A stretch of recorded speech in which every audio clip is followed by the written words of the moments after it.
Dear God, please don't let me relapse and return to the evil that men do. Father God, I pray and ask that you help me to have mercy on others the same way I would want you to have mercy on me. Father God, I also ask that you help me to be quick to forgive and slow to get angry. Amen, amen, amen. These young dudes out here don't respect shit until you put the barrel in their ear and let the text spit. I just might catch a case on my next hit, remove their whole face on some special effect shit. So show respect, trick, or I'ma have a flashback. Digging through the dresser like fucking where my mask at. The mash back with the banger and damage shit and say fuck everything I learned in anger management. Hop back on some east side managed shit and push a nigga's top back when I let the cannon spit. Start planning shit, premeditation. I'm in love with the streets again. Rededication. Casket or cremation when I shoot you down. I was built full of smoke like a hookah lounge. I keep big shit that sound like a bazooka sound. And I shoot quicker than ain't gotta be a hoop around. Dear God, please don't let me relapse and return to the G-Ride with 3 straps. A ski mask with the case, squeezing keys apps, spraying everything from a nigga's brain to his kneecaps. Dear God, please don't let me relapse and return to the G-Ride with 3 straps. A ski mask with the case, squeezing keys apps, spraying everything from a nigga's brain to his kneecaps. Gun on me, it ain't never for show, homie. I'm far from a bully, but I'm never a hoe. Get out of line, my Beretta will blow. Real talk, we can take the beef wherever we go. I bring it to your front door like I'm Uber Eats. I guarantee you listen up when this Ruger speaks. Plus I maneuver through these streets like a ghost, and I'm handy with the heat. I cook a nigga like a roast. On me, homie, this is not a boast. I will still come through, boy, and stop a nigga's post.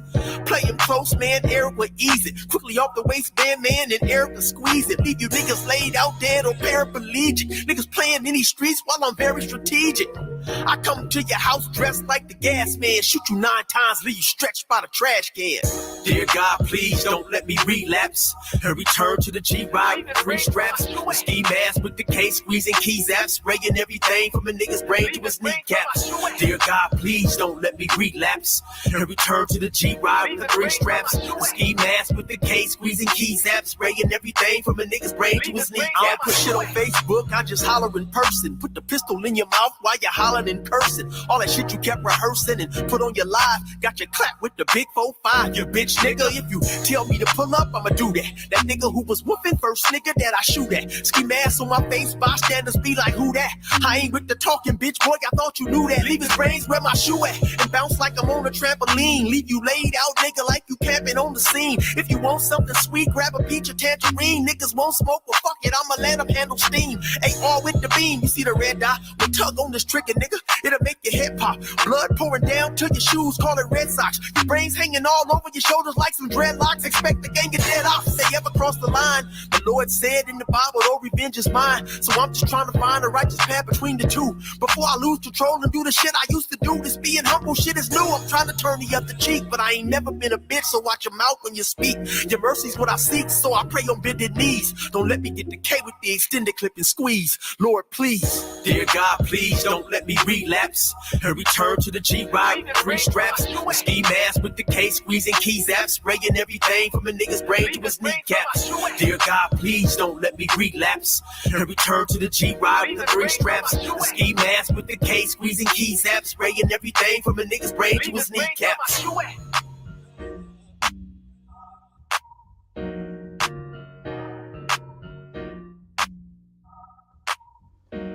All right, y'all. Wake up, wake up, wake up. That is my man, Brother Eric, 16 to Life. You can go get his music and at 16tolife.com. Good brother. Support the brother, man. He's a good brother, man. Yeah, go check him out, 16tolife.com. How are y'all doing today, man? How are y'all doing today? I'm doing good, man. I mean, salute to you, Brother Chris. Salute to you. Glad to have you in the building, my brother. Yeah, man, I'm doing well. I'm doing well, man. I saw a video that a content creator did a reaction video to what I'm going to say. Shout out to you, Sister Quantum. Good to have you in the building. Peace to you, sis. Yeah, I saw a reaction video that another content creator did on this particular video I'm about to have on here. But first, I want to ask a question to y'all, man. Before let's let me start with one of my questions, man. Because all right, so this is what y'all came for. Y'all want to know what is pretty privilege, right? Okay, so we're going to watch a little bit of something of a sister that she says she doesn't have pretty privilege. So we're gonna take a look at that and see. Let me do this, man, because you know the hypocrites will come for me, man. I gotta do something here. All right, there we go. There we go. Okay, now let's do that. And let's do this. Let's do this. Okay. All right. Now let's do. Let me get it back in frame. All right. So let's watch a little bit of this sister talking about pretty privilege and how she don't have it.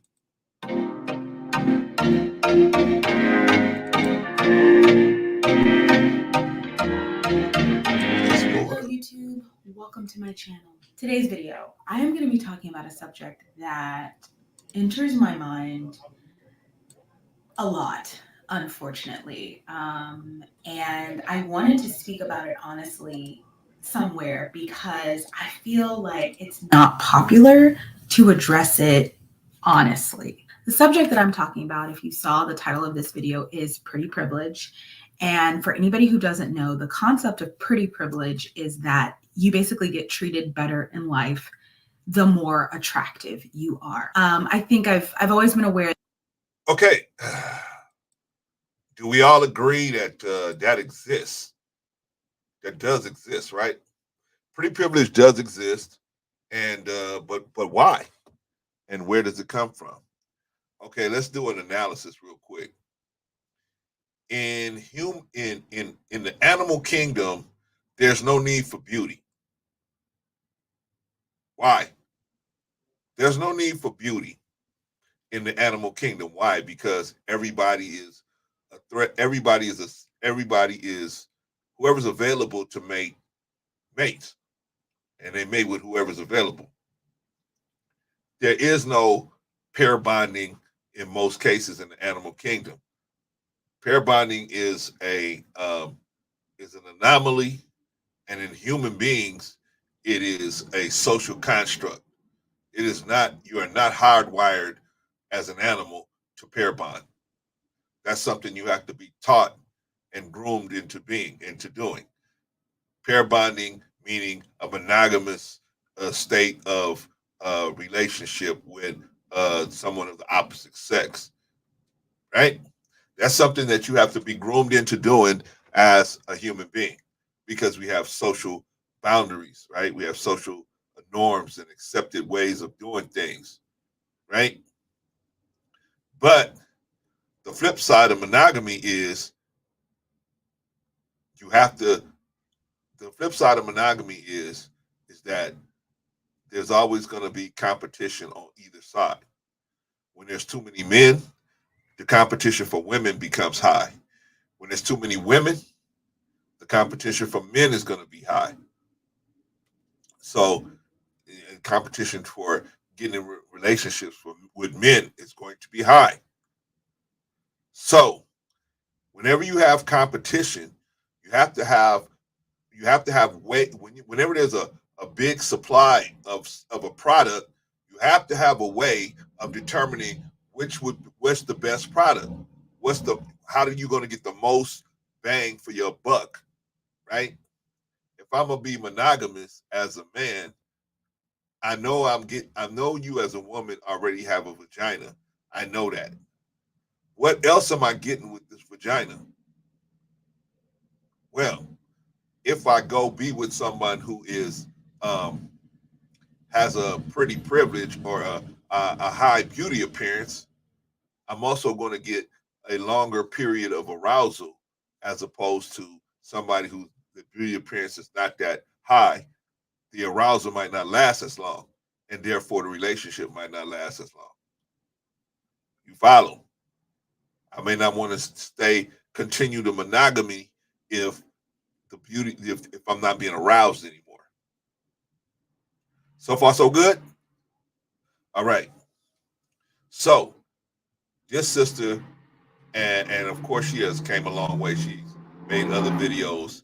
That's that once she realized that she gets more attention when she, is puts a little bit more time into her beauty appearance. Of course, you're gonna get more time in this type of in a civilized society where we're civilized, right? We're not wild animals. But wild animals, there's no need for beauty. You don't have to have beauty because whoever's available, when the female goes into heat, whoever's available will just come in and do their business, right? So there's no need to separate one lioness from another lioness. There's no need to be able to separate them because you are not be involved with monogamy. But when you have monogamy as a social construct, now you have to have a way for men to be able to separate all these different women from each other. And the beauty appearance is one of those separators. Are we good? Is this making sense?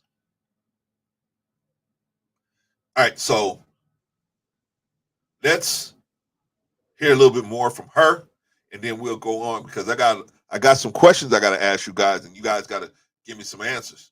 All right. That it's out there. I've always been aware that, people, specifically women, can use their looks as currency as they move through a patriarchal society. They can use it to get better mates. They can use it to get better jobs. They can use it to get jobs that regular looking females, regular looking women, I hate that I said females, who do I think I am? Regular looking women could never get, like being a hostess at an upscale club or, things of that nature. It didn't really bother me until I got a little older and I started to take stock of different things that I didn't have in my life, which I think. Okay, so at this point, shout out to Knowledge and Relationships. Good to see you, M3. If you haven't already subscribed to Knowledge and Relationships, go on over to subscribe to Knowledge and Relationships.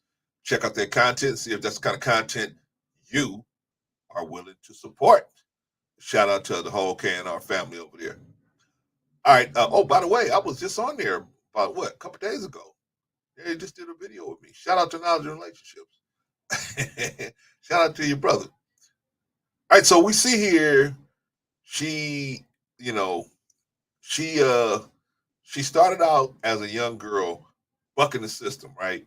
Bucking the whole I'm not gonna look good and probably had the church mentality. A good man is gonna find you, right? Not necessarily the case. That's just the case. I mean, you always welcome, brother M3. Um, so this sister's bucking the system, right? She grows up, she's bucking the system. I'm not gonna get dressed up for no man. I'm just gonna look plain Jane, and my prince will find me. Right? They stuck on a Disneyland fairy tale.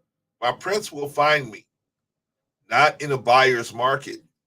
This is a buyer's market for women. It's a buyer's market. In the seller's market, there's not enough men to go. There's not enough women to go around. But there is not an abundance is an understatement of women. An abundance of women is an understatement. There's a colossal over number of women. It's colossal. It's humongous. Shout out to JP. Peace, knowledge, and joy. And let's talk about Black life and the chat. Glad to see you live. Yeah, I'm gonna catch you one day. I saw a little bit of your stream yesterday. My granddaughter came in there and started pushing on my buttons, but I was like, man, I was watching you yesterday. I said, man, I wanted to come up, but I couldn't come up because I was working. But I'm gonna catch you. I'm gonna catch you slipping, JP, and I'm gonna get on there with some. Matter of fact, I bought me a chocolate chip cookie. If you go on live today before I leave out of here, I'm gonna catch you. If you haven't already gone over to JP the Aspiring Matriarch and you haven't signed up for subscribe to JP the Aspiring Matriarch, go on over there, subscribe to JP the Aspiring Matriarch, and see if that is the kind of content you are willing to support. All right, so let's get back to the beauty situation, right? So this sister was pushing the envelope, right? I'm not gonna get dressed up. God is gonna let me find a little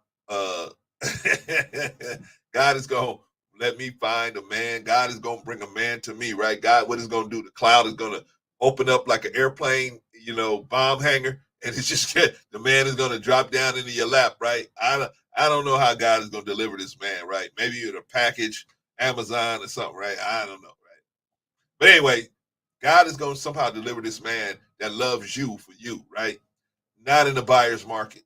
No, you have too much competition to wait. If you are not deliberate about mate selecting, you are going to be by yourself in the buyer's market. Period. The end. Even if you have a beauty appearance that's high, you're still going to be by yourself because the women that are aggressive are going to be the ones that get the payday today. You can't sit back and be coy and bat your eyes and, I'm going to wait on my man in the back of the church, in the corner of the church somewhere. That's not going to work. Not in today's market. You have to be aggressive as a female. You have to be aggressive. There's not enough available men. There's not enough available men, and it is even less available good guys out there, good men that want to raise a family, that want to be married, that want to be monogamous. Those guys are even less. If you're not deliberate and you're not aggressive, you are not going to find those guys. You're going to find guys that want to try and do it and not the guys that had a heart inside that have the duty to do it. That's the thing. They word ain't they bond. They'll try to do it. Well, I tried, but I couldn't, You threw on a couple pounds, so I don't want to be with you no more, so I'm out. Right? Marriage don't work that way, right? You got to go through the ups and downs with everybody, right? All right, so the sister is finally realizing when she gets to about the college years, she finally realized, hey, wow, girls that are um, more involved with their beauty appearance, they have more opportunities at their disposal, right? She's starting to realize that. She thought they were just being selfish, but now she's starting to realize, it's about the opportunities that come your way. All right. All right. So let's watch her a little bit more. A little bit more. I think we do all the time. People compare themselves to other people. It happens. And I started to just think about all the things in my life that probably would have been a little bit easier if I had some pretty privilege. So I want to make something clear before I go forward. I am not at all saying in this video that I find myself unattractive. I actually think of myself as a okay looking person, and I can really dial it up, when necessary. Here, by the way, is a picture of me celebrating my most recent birthday. But pretty privilege is not something that you yourself can decide that you have, if that makes sense. Like a lot of privileges, it's something that society just gives you. Okay, now I agree with her on this point, right? On this point, she's saying that society decides. Actually, the men decide. The men decide this. Women don't have anything to do with it. They think they do. They think but they don't decide anything. Who decides the pretty privilege is the men. Men decide who's pretty and the privileges she's gonna get based on that prettiness, right? Now, I wanted to show this sister because the sister came into this understanding at some point, right? She was fighting the system. Oh, I'm not going to, get dressed up, and I can get dressed up when I want to. Too late. Too late. Let me ask y'all a question, man. Let me ask y'all a question. We already asked the question, what is pretty privilege? What is pretty privilege? Well, she already defined it. And pretty privilege is women that have a beauty appearance that is so striking that most men will uh, uh, uh, maybe do extra or go the extra mile to try to give them opportunities to win, right? That's pretty much pretty privilege, right? You're gonna get a ticket and the cop sees that she's a pretty chick, just like on Seinfeld, where he would when he had Seinfeld had a pretty girlfriend. He was never worried about nothing. He always got the best tables. He never got no tickets. The cop would look at her and she would say, "Do you have to give us a ticket?" And he would say, "Nah, or everything worked out for him as long as he was dating this pretty chick." And that gives a lot of stuff, right? But why? The question is, why? Why does it exist? Why does pretty privilege exist? I've tried to explain this earlier. I tried to explain this earlier. The whole concept of pretty is relative to human beings, civilized human beings. Uncivilized human beings, there is no situation where pretty isn't even a situation. You just pair bond with whoever's available, right? But in a civilized society, we have to have separators. We have to separate. If the monogamy drives the separation, in other words, if a men that are trying to be living a monogamous lifestyle, they have to have a way of deciding who they're going to install their resources with. One of those separators is the beauty appearance or the pretty, right? If the prettier you are, the more apt I am to uh, install my resources, time, and efforts and my seed with you. The prettier you are, right? That's typically how men think, right? Unfortunately, they don't a lot of times check out the character, the thinking process, the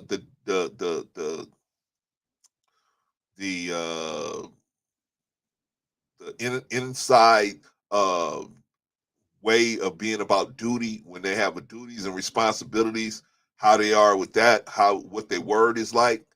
See, man, I am very much anal when it comes to somebody telling me they're gonna do something because I'm gonna try my best to do something. And if I can't do, I'm gonna call you first and let you know, hey, I can't make it. So I'm always gonna let you know.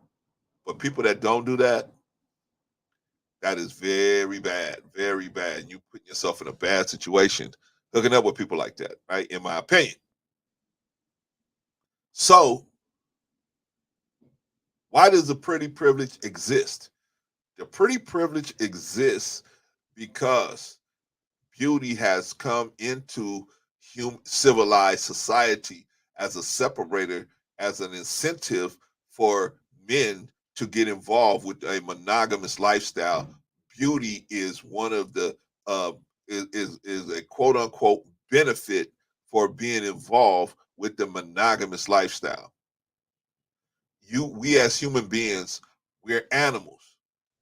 We come out of the womb, we are not hardwired for monogamy. We are not. That has to be we have to be what do they call that? Groomed into monogamy. You have to be groomed into that.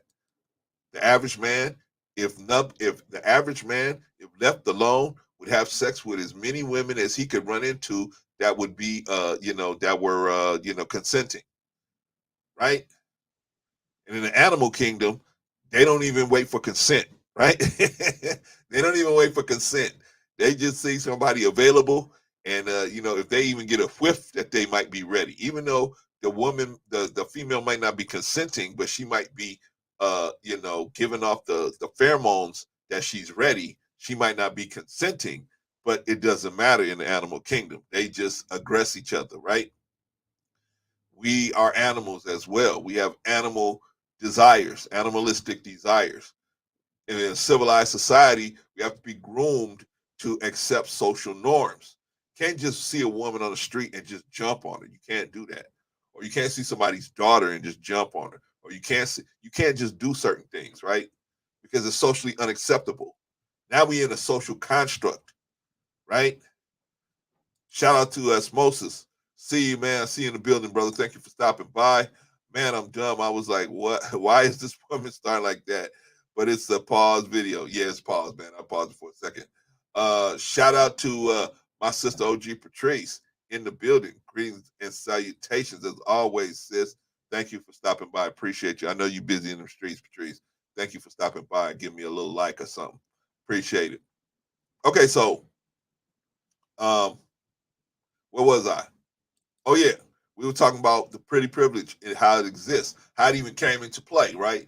Because pretty that's a concept only humans we're the only animals that deal with that, right? No other animals attractiveness is not an issue. You are female, you're available. Let's go make it happen. But when you have a couple of things going on, you have a social construct, right? We have a social construct. Then we have a social construct, meaning we got social uh uh uh uh, uh we got rules about our society that keep us trying to respect each other, right? So you can't just go jump on any woman you see a woman walking down the street. You can't just jump on her, right? Because we got social order. We got laws that help us keep order in our society, right? So we can't be like animals on the street or wild animals. Even though we are animals and we have that animal nature, we have to be groomed as a human being. We have the ability to use reason to be able to walk away from some of that animalistic behavior. Sometimes, right? Sometimes. So the pretty came from the monogamy. The monogamy that is we're being groomed as men to participate in. We as men are looking for ways to decide which woman to invest all of this time, money, effort, and resources into. So the beauty appearance becomes the becomes one of those separating factors. So far, so good. Everybody, we all on the same page so far? Okay. So that's why the pretty privilege exists, because it's a sidebar to the fact that pretty even exists. Pretty is a concept that, like I said, comes from human beings in a social construct. And when you have so many women that are outnumbering the men, now you really have to be able to you have to really have a way to decide, cut through and separate all these women. One of those ways being the beauty appearance. That's how you can use. That's the knife you can use to cut through all these different women and see. Okay, nah, not this one. Nah, not that one. Nah, not this one. Right? Because the uh, beauty appearance has an effect on the arousal. Right? And so, depending on the level of the beauty appearance, depending on the level of arousal. Right? Just doing the math. Just doing the math on on you guys today. Brother Rorschach says, shout out to you, Brother Rorschach. Glad to have you in the building, brother. Uh, Black women take valid ideas like colorism, pretty privilege, European beauty standards, etc., and bastardize them. Holy smokes, Rorschach. Them to wash away their self-defeating and self-destructive behavior. Well, I wouldn't quite put it like that, brother. I think this is something that women in general have to deal with, whether they're black, white, red, or yellow. Um, it depends on the pool of men they're trying to attract. See, so many women have been told to just wait on God's unchanging hand. God's going to deliver the man you're looking for. Not in the buyer's market. Not in the buyer's market. No, no, no, no, no, no, no. If I was selling tires and everybody, was selling tires, the price of the tires are going to go down because the access to them is easy, right? The ease of access is easy. The ease of access to women by men it's so easy that there's almost no barrier to accessing women today. There's almost no barrier. You can literally sit on your couch and swipe through your phone and set your whole month up if you want to on dates with different women. These what do you call those dating apps? I mean, a guy don't even have to get off the couch to set up his whole weekend. It's and women and on top of that, Women outnumber men. The women outnumber the men. The men have an advantage as far as selecting because they are overwhelmingly outnumbered. Overwhelmingly. So sitting back saying I'm going to be this plain Jane girl and I'm going to just wait till a man loves me for me. That's cool, but you're not going to have much success, in my opinion, in this type of market. In this type of market where the females overwhelmingly outnumber the males. Sometimes 20-1 in some cities where you go, some major cities. It's the available men to available women. No competition for men. Men have it. Men could cherry pick. Like that say, duck hunting in a barrel. Brother Osmosis says, beautify Beautify has been accepted as currency in today's culture. The more beautiful she is, more money you must give her to attain her. No, brother, no, that is wrong. That is the mentality that you used to have when the females were at a lower number. Now that is not the only people that think like that are people that don't know any better. No, no, no, no, no, no. You do not have to spend money because let me tell you something. If somebody's willing to spend a bunch of money on a woman in today's market, good luck. I mean, a woman you just met, you just meet this woman, and you spending $200-300 on per date on it. Good. I mean, that's outrageous. But that's on you. You know what I mean? If you and if it, you know, and if a woman doesn't understand the demands of the market, that say basically that's just not going to work over the long period, over the long term, having that type of uh, uh, uh, uh, expectation, that's just not going to work in today's dating market, in my opinion. Just doing the math on it, it's not going to work. Even if she has no value outside of her beauty, it's out of hand. No, we as men are giving people that don't have no value. You know what I'm saying? No, because nobody will tell these women that the emperor has no clothes. Why? Because you don't want to get canceled. You don't want to have people coming to you saying you hate women, you hate your mother. Forget all that, man. You got to tell people the truth because these women are losing because nobody will tell them the truth, and a lot of them. Some of them are smart enough to be able to understand what's actually going on, and they're able to play their cards right. But a lot of them are losing because they just will not accept the reality of what's going on. They think that they can shame you into like this sister Lizzo. Shout out to Lizzo, but they think they can shame you into changing your primal needs or your primal desires, which is you want a woman, but you have the way to you want to be you want someone that's going to arouse you at the highest level. They're going to be able to push this to create the highest level of sexual tension, right? We equate that in our minds, men, with beauty appearance. This person has the opportunity to be able to create a high degree of sexual tension. Brother Worship says, I agree. All races of women are engaging in this behavior to some degree. The operative qualification to be in to some degree. Other cultures are not dysfunctional to the degree we have fallen. Yeah, but the dysfunction in the black community is on the men. The black community is the only place where, I mean, if you go in the white community, something happens over there, the men take responsibility for it. You go to the Asian community, something happens over there, the men take responsibility and they do something about it.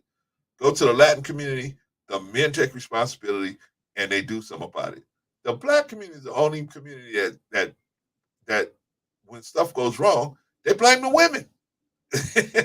It's the crazy. This is the bizarrest thing I've ever seen, man. It's bizarre. And then we don't do nothing about it. We don't do anything about it. We don't even show women a better way to how to handle stuff. Most of us. Brother Rocha said, women outnumbering men is a moot point. No, it's not a moot point. The supply is always going to affect the demand. When you have supply, when you have a huge supply, the demand is not going to be as great, and the demand is not that high because the supply is overwhelming, it's a buyer's market. The buyers now control the market. The buyers can separate by anything they want to separate by: weight, height, looks, income, whatever they want, right? Just like women used to be able to do this in the 80s and 90s, right? When the numbers were a lot more on their side. Now it's out of control. It's totally out of control. Now it's men. It's a buyer's market. Men can men can uh, what do they call that? They can use extreme prejudice. They can use extreme prejudice to decide on a woman that they want to be with, or women. Women, a lot of women understand this situation, and they will come to the table not even requesting or demanding monogamy anymore. The vast majority of women have exponentially more matches on these apps, according to published stats. They have matches on the stats on the dating apps because the simps, there's always going to be an army of simps. There's always going to be an army of simps out there, Brother Rorschach. So don't get that twisted. But do they really like those guys? No. Those are not the guys they really want to be with. The guys they really want to be with, they got their pick of the litter. It's only the simps chasing after them, right? And a lot of those type of women will say, "Well, I have marriage proposals." Oh, you have? Yeah. Well, how come you didn't marry none of those people? I didn't want to. Well, obviously, it wasn't a good marriage proposal. If it was a good proposal, if it was a good marriage proposal, you would have married the person, right? Simple logic. Simple logic. Brother Osmosis said, I'm not saying it's right, but most men still operate like that in the greater market. That's why they get stepped on, Brother Osmosis. They get stepped on and just they set up Tyrone, Ray, and Ron to come over at 11 o'clock at night. Those guys, the guys you're talking about, those are the kind of guys that take a woman to dinner, and the woman after the woman gets done eating her food, she says, "Oh, I got to get to work the next morning." And so the guy takes her home. He's like, "Damn, it's just only 9 o'clock," but he takes her home. He thought he was gonna have a night out with her. Takes her home. While soon as she gets in the house, or before she gets in the house, she on in your car when you taking her home, she's already texting Tyrone and Ray to come over to put that work in, right? I don't advise spending any money up front. I'm not saying you don't spend no money. I mean, but if you just meet somebody, that is crazy to spend $200-300 on a date with them. That is crazy. Brother Chris says I listen to other races on panels too. They all blame the women. Yeah, man, it's really a sad situation. Sister Annie, glad to see you, have you in the building, sis. Thank you for stopping by. I know you're busy with your day, but I appreciate you for stopping by. Brother Osmosis says, I agree with Rorschach. I don't think the majority of men see it as a buyer's market. No, because the women are very clever at keeping that, making you think that it's not a buyer's market. They're very clever. So you think that it's not a buyer's market, so they got their foot on your neck. You running around out here thinking, oh my God, I gotta. If I really want to be with somebody, I gotta jump on it, and it's the absolute opposite. It's the absolute opposite. There's so many women. I mean, now let me say this. I'm particularly talking about women and men looking to pair bond. There's always going to be simps that's willing to take a woman out, spend $300 a date on her, and just to get close to her, just to be around her, and all of that craziness, right? So the simp army is always going to be out there, but those of us kind of men that a woman would really want to have as in the leadership in their household, raising their children, and taking care of their the financial responsibilities.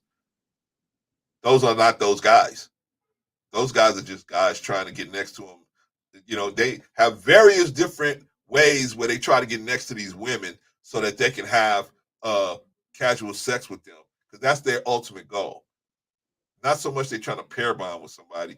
Their ultimate goal, I mean, I'm talking about the simp army. They just trying to have, they're trying to get next to somebody and have casual sex. And they have any number of manipulative uh, techniques as a, you know, for example, being a nice guy, the shoulder to cry on, and all of these different manipulative techniques to try to get close enough to the girl where she'll just fall in his lap and open her legs, right? That in his mind, that's how that's gonna work. And it's not like that. But they find out. They find out on their own, right? You know, we've all been there. Let's see. I don't think the majority of men see it as a buyer's market in the micro, even if that's the reality in the macro market. Day to day, most men aren't seeing the abundance. Yes, you're not seeing the abundance. Why? Because women are staying out. They're not. They haven't. The women haven't realized that they need to be aggressive yet. Once the women realize that, any man walking on the street is a target. See, but these women haven't realized it yet. They still think that they got opportunities on dating apps, and or they're gonna keep shaming you guys into, you know, dealing with women that's outside of your wheelhouse, right? And you guys keep, and not you guys, not you in particular, brother Osmosis, but I'm saying those guys that's out there that's that don't understand the logistics of this marketplace. Those guys are the ones that's out there getting burnt up. They aren't seeing the abundance of women because they're not creating the proximity to see it, right? For male females relationships to work, you have to have the introduction. And how can you have an introduction unless you have the proximity? So most of these guys are not going places where when they sitting on their couch playing PlayStation, saying ain't nobody wants to go out with me. You got to create proximity, man. Without the proximity, you're not going to get any. You're not going to get the introduction. And without the introduction, you're not going to be able to move forward. Brother Clarence, what are you talking about, man? Brother Clarence, just be quiet. You don't know what you're talking about, Brother Clarence. When's the last time you dated? It's been a long, long time. But yeah. So how would you know? You don't know. I'm just bringing the mathematics to this table. That's all. Go listen to your favorite dating pickup artist or your dating coach. Let them listen to them. Let them tell you. Go listen to Corey Wayne. Go listen to Alpha Male Strategies, right? Tell you how to you know, be a wrecking ball in the black community, right? Going through creating single mothers and then putting them down for being out there, right? Ay, ay, ay. Brother Big Rick Slaps. Shout out to the man, Brother C, and everyone in the chat. Big Rick Slaps in the building. Big Rick Slaps. If you haven't already gone over to check out Brother Big Rick Slaps and his web page, I mean his YouTube page, go on there, check it out. And if you can check it out and subscribe and see if that's the kind of content you are willing to support. Shout out to Brother Big Riggs. Good to have you in the building, brother. Brother Rorschach says, Brother Clarence, when a fat and ugly woman has exponentially more options than well-to-do, fit, etc. men, then evidently the women are chasing. Furthermore, men have been shut out entirely. No, they shut themselves out. They shut themselves out. See, the thing about it is women don't want to procreate with simps. They may have casual sex with simps, but they don't want to procreate with simps. They just don't. So they may have casual sex with these simps. They will, because the simp's gonna pay the $300 a date to go out with her and buy her stuff. And hey, I was just running by Louis Vuitton store. I decided to buy you this. I'll buy you that. And they use all these manipulative ways by either spending all his money or being a shoulder to cry on, or they have a number of manipulative ways to try to get some feel sorry sex where the girl feels sorry for him. And you know what? You know what? Rorschach, you've been around here so long and you've been my friend for so long. You know what? Let's just have sex. Let's just have sex. Typically ain't gonna happen, Rorschach. Typically not gonna happen. Once a woman has you in the category of the friend, that's it. You're done. You're never going to get a chance to see her vagina, and that's okay. You got to be okay with that, right? You got to be okay with that, man. Brother Big Rig said casual sex, Brother Big Rig. Yeah, man. The simps are, man. The simp army is hard. You know, the casual sex is bad, man. It's bad. I mean, we'll put it like this. If the casual sex, I'm not a proponent of casual sex, but if it's going to lead somewhere, if it's leading up to, quote unquote, a marriage, then hey, it might be worth it. But typically casual sex doesn't pretty much lead to anything. Just an education for both people. But Chris says I was in a bar in the NYC. I had an older gentleman asking advice from me while a woman was order $100 shots. Holy smokes! He was asking me if she was taking advantage of him. Yes.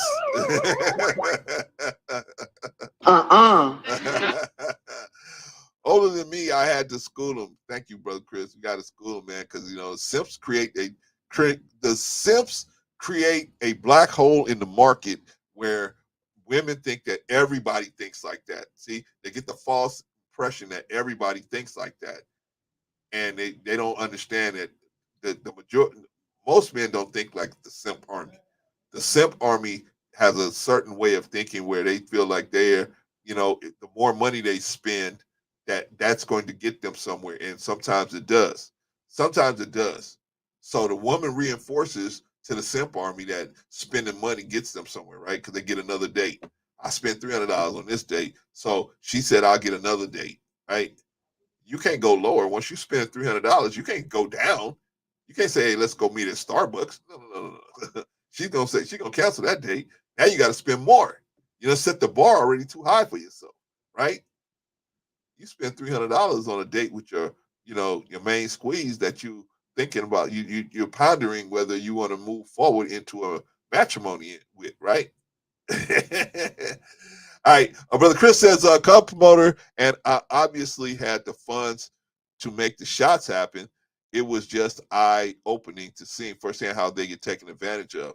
You know what? We've all been there, brother Chris. We've all been there, man. But the smart ones among us learn from our mistakes, man, and we say, okay, this is a bad situation, man. You know what I mean? But like I said, simp army has a lot of different techniques they use, right? One of their techniques is I'm gonna just buy everything. I'm gonna just be a guy that never says no, right? And so they're this guy that never says no. So they don't understand that women by nature want a strong man involved in their life. They want at least one strong man. And so if you're not that guy, you can be the simp. They'll let you continue to spend all this money, but you're never going to get anywhere as far as a relationship, a long-term relationship. You're never going to get anywhere because she sees you as a simp. You think these women don't recognize the manipulation that's going on? They recognize it, but they just say, "Hey, look, I'm gonna play my position. If you're gonna spend all your money, I'll play my position and just sit here and look cute, and order a bunch of and you obviously are spending this money so that you can spend time with me. I'm not gonna let you down. I'm gonna spend all your money for you." Right? Brother Big Rig says, I've been fat all my life, but never had a problem getting good looking women. I've been a lucky one. Yeah, no, Brother Big Rig. It's your spirit, man. It's your vibration. That's it. See, most men think that it's something like you got to have these good looks and all that stuff. And I mean, don't get me wrong. That helps. That definitely helps. But when it comes down to it, it's your spirit and your vibration. Does your vibration vibe with her vibration? If it does, that opens the door, brother. But before all of that has to happen, you got to create proximity. You can't sit on your couch and expect women to come knocking on your door. Who is it? Beautiful. It's a beautiful woman. I'm here to see the man of the house. It's not gonna happen. You got to get out and create proximity. You got to go places where women like that hang out, right? But the Big Rig says when you friend status, it's over, man. When they put you in the friend zone, that's it. That's it. You are never going to get a look at that vagina. That is it. It's over. And let me tell you some phrases that they tell you to tell you that it's over. You remind me of my brother.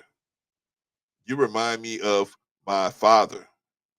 You're so cute. You remind me of my uncle. You remind me of my little brother. She basically giving you a list of people that she knows she would never have sex with. You remind her of those people. You're never going to have sex with her either.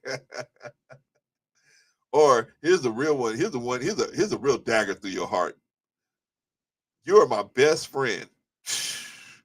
Woman tells you you're her best friend and she don't have a wedding ring. She don't have your last name on her. Holy smokes, man. Watch out. Watch out. Osmosis says casual sex usually tends to casual drama. Yeah, yeah, yeah, yeah, yeah. Casual sex with someone, you just having a good time and you just got somebody in the rotation, yeah, but that's not going to lead to anything uh where I don't think it's going to lead to matrimony in most cases. In most cases, everybody's just trying to have a good time, right? If you really want to get into matrimony, uh, instead of being caught up in the casual sex, you need to be caught up in actually spending time with a person and seeing them in different situations so you can know whether they can handle the pressures of marriage. People think marriage and living with somebody is the same. It's not. It's much more pressure in a marriage. Marriage is like a big pressure pot. You know what I mean? It's like a lot of pressure in there. And if you got to see if somebody can handle that kind of pressure. If they can't handle that, because in a boyfriend girlfriend situation, that person could just leave, right? They can just leave. I don't, this ain't working out. I'm gone. I'm gonna move back in with my mom or whatever, right? Can't do that in a marriage. Much more complicated, right? You got much more. You have much more duty expected of you. Much more is expected of you in a marriage, right? It's a much more complex situation. Big Rick Sapp says the Pac-Man sound effect. Bad situation, brother. Bad situation, man. Brother Big Rick said casual sex leads to confusion. I would say this: casual sex with multiple different people will lead to confusion. Yes, absolutely, man. Because see, the average woman thinks when they're having casual sex with you that this may be going someplace because she feels like I'm giving myself to you. She doesn't count that you're giving yourself to her, right? She doesn't look at it that way. She looks at I'm doing the giving in this situation. I'm giving myself to you. You're the lucky recipient. Where they don't realize we're both recipients. We're both recipients. Yeah, I'm giving you something and you giving me something. But the average woman thinks like this: you are the lucky recipient. So therefore, if you don't do what I want you to do, I'm going to cut you off from having sex with me. Fine, I'll just have sex with somebody else, right? But once they know you have that kind of mentality, they will be more apt to work with you. It's just the reality. Because once a woman knows you got options, man, they're going to much more be in line with your program. Uh, Brother Karscar, glad to have you in the building, man. Shout out to you. Dang, I must be an unlucky dude hanging out in the supermarket produce department. Didn't get the eggplant, but the fruit basket was on special. Shout out to Brother Karscar, man. Shout out to brother. I'm trying to cook, Brother Big Rig. I'm trying to cook, man. Uh, Sister Inya. Sister Inya. Why do I always get y'all mixed up? Peace, everyone, to respond to the topic, Proverbs 31:30. Favor is deceitful. Oh, boy. And beauty is vain. But a woman that feareth Yahweh shall be praised. The metaverse is not real. It's propaganda. Well, let me tell you this, Sister Inya. I don't know if you were here earlier, but what I was saying that the beauty comes from the monogamy. It comes from monogamy.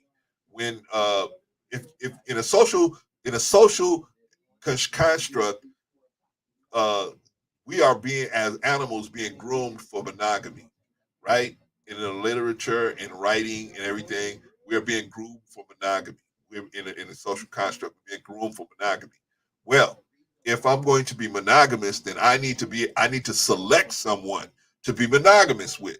How do I make that selection? Well, I'm going to have selectors. I'm going to have things that'll give me a reason to pick this person instead of this person, right? One of those things being the beauty appearance.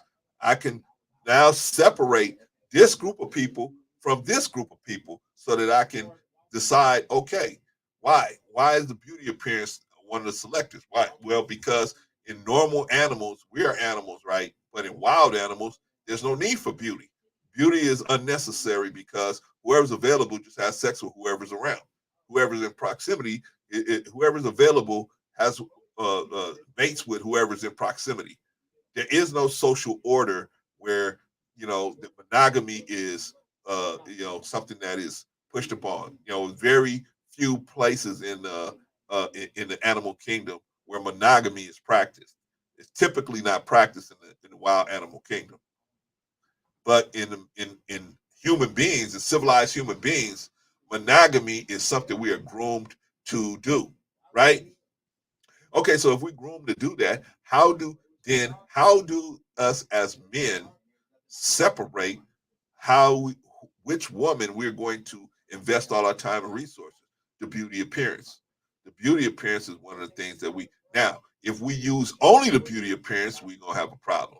We don't check out the character, the lifestyle, the their how they handle responsibility, so on and so forth. If we don't check all that out, then we're gonna have problems because we're just going by the beauty appearance, right? Beauty is in vain if that's all you're looking for. But beauty can come with other stuff that can help us have a relationship, have a long-term relationship. Uh, let's see. Osmosis says simply creates the if you don't do it, I know somebody who will. But brother Osmosis, you got to look at mentality in women. Yes, you're right, but you got to look at it like this, man. You got to always be let a woman know that you are okay with her leaving. If you don't do that, then a woman has a tie on you. She has you. You are a captive. If you don't let a woman know, hey, you know what, if you want to go do that, that's fine. You just got to take your stuff with you. It's fine. It's no problem. I'm gonna do everything I can to be with you. But if you don't want to be with me, I don't want to force you to be with me. You don't want to. I suppose you don't force any woman to be with you, man, or trick them like the simp army. They would try to trick them and do all these kind of manipulative techniques to get the woman to be with them in a long term situation, and it almost never works out. Almost never works out. Both men and women use the same technique, conversion. They want to convert somebody into what they want, right? They see a person and they may have the resources, but they're a simp. So they try to convert the simp into a normal man or an alpha, quote unquote, alpha dog, right? But if he ain't got the alpha dog nature in his heart, and that's not what he wants to do, he ain't gonna be able to do it. The same thing with us. We want to convert a 304 type woman because of their beauty appearance. We want to convert her into a wife type person. Not gonna happen. It's not gonna happen. But we all use different manipulated techniques to make this conversion happen. It's not gonna happen most of the time. It usually leads to simp trying to step up to her standard in hopes of winning. No, what it usually happens, brother Osmosis, is that what the simps do. Simps have so many different tricks in their bag. They can spend money, or they can. Uh, so if the money don't work, then they'll spend. Then they shoot out compliments. They throw out so many compliments, right? They try to be the person that's throwing out all the compliments. Compliment here, compliment there, compliments all over the place. If compliments and the money don't work, usually those two things would hook about, I would say, 70% of the women out there. But if those two things don't work, then they try to do, like give her the Cleopatra treatment where they're at her beck and call. Anytime if she calls and he see that name on the phone, he picks up on the first ring. Hey, I'm here. What's going on? Are you okay? Are you okay? You need me to come over right now? You need some eggs? I'll go to the store and get the eggs. I was on my way to the store anyway. This fool is in the bed, sleep. calling the hogs, right? I was on my way to the store anyway. I'll be right there. Any opportunity they can get to show that they are like, they're gonna give it a Cleopatra treatment. Yes, my lady. Yes, yes, goddess. Right. But Chris said, "Yep." She was literally sitting there saying, if he's going to do it, then why not? Yeah, well, it's really bad, man. It's really bad out there, man. Shout out to Sister Enya. Glad to have you in the building, Sister Enya. Okay, back to cooking dinner. Shout out to Sister Enya. She'll drop some jewels on us every now and then. I was supposed to say, BC is cooking right now. Hey, man, I'm trying, man. I'm trying, brother. Uh, let's see. Let's see. Oh, Rorschach says, I grew up in the burbs and was the first BBC of the Indian, Asian, and Caucasians. Laugh out loud. Holy smokes. Rorschach. Easy. Easy, Rorschach. Easy. I could speak like the scientist, bench press like a beast, and dunk a b-ball well rounded. Hey, man, that is well rounded. That is well rounded. Holy smokes. Holy smokes. Good for you, Rorschach. Hey, man, you got all that going on. All you need to do is create proximity with the right type of women, man. You got it going on. Uh, okay. Air Jordan, glad to have you in the building. Shout out to you. Risa Neal, glad to have you in the building. Glad to have you in the building. Says hello, brother C in the chat. Good to see you. All right, so let's finish up with I don't have pretty privilege. This sister doesn't have pretty privilege, and she finally has come into the knowledge that you know it's worth something. You can actually monetize this, actually have some success in life having this pretty privilege, and it may be worth it to at least have a beauty appearance that is acceptable for the average guy. Based on what the systems of society already are, like before you even got there. So, no matter how confident I might be, no matter how much I might spend on a certain type of wig or a certain makeup application style, I'm never going to have pretty privilege. And it does bother me. And I wanted to be honest about it. I think so often, especially with Black women, we're told to just, keep your head up, sis. Don't drop your crown, sis. Oh, no, not you, sis. You strong. You beautiful. You're.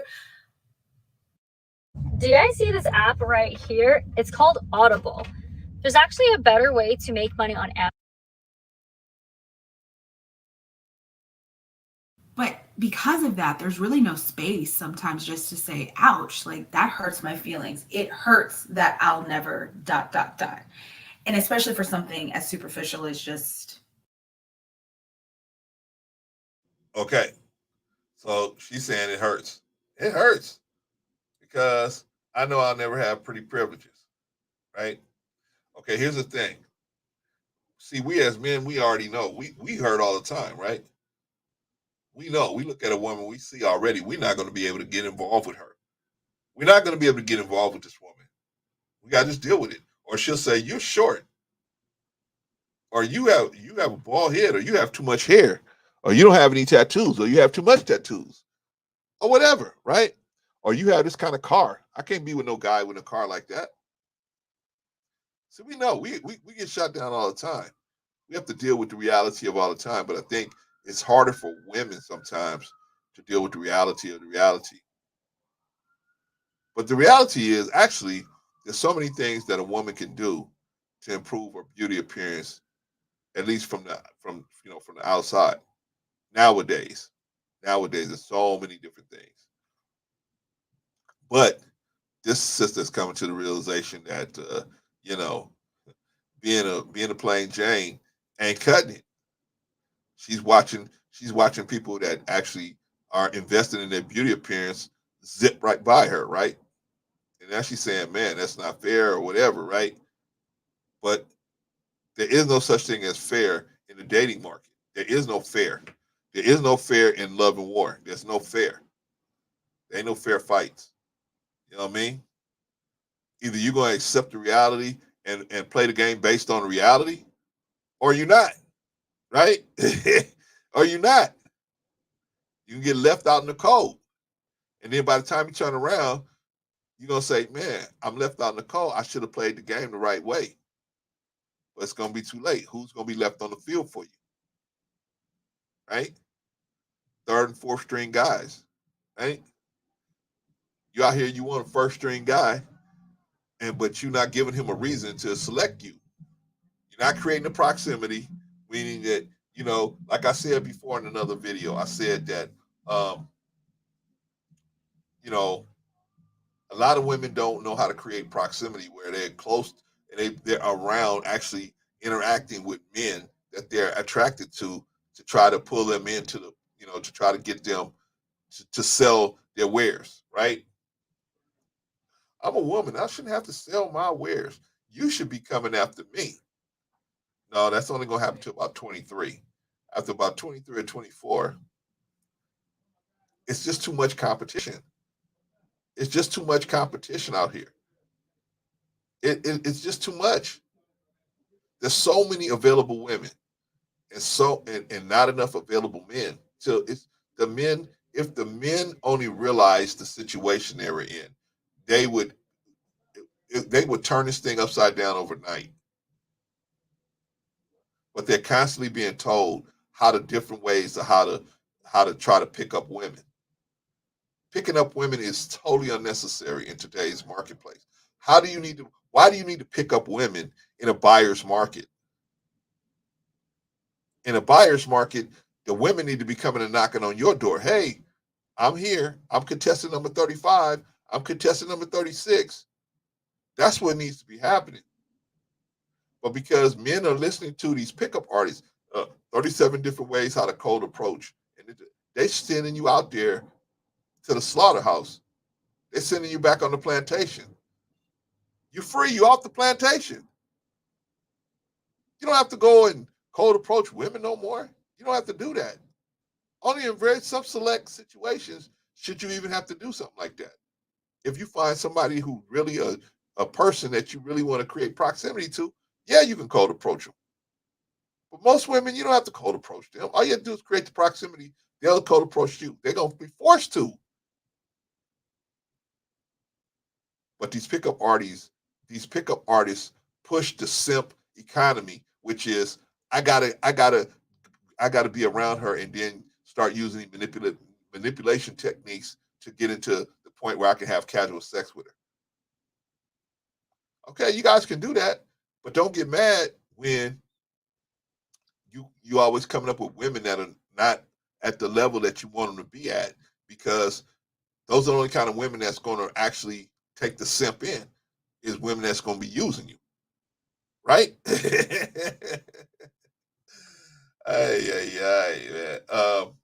Brother Chris says attraction confirmation saves you from cold approaching. Go for people who are showing you interest. That is that is profound, Brother Chris. That's profound information. And I say the same thing. If somebody's not showing interest in you, why are you even approaching them? Why even go towards a woman that's not showing you interest?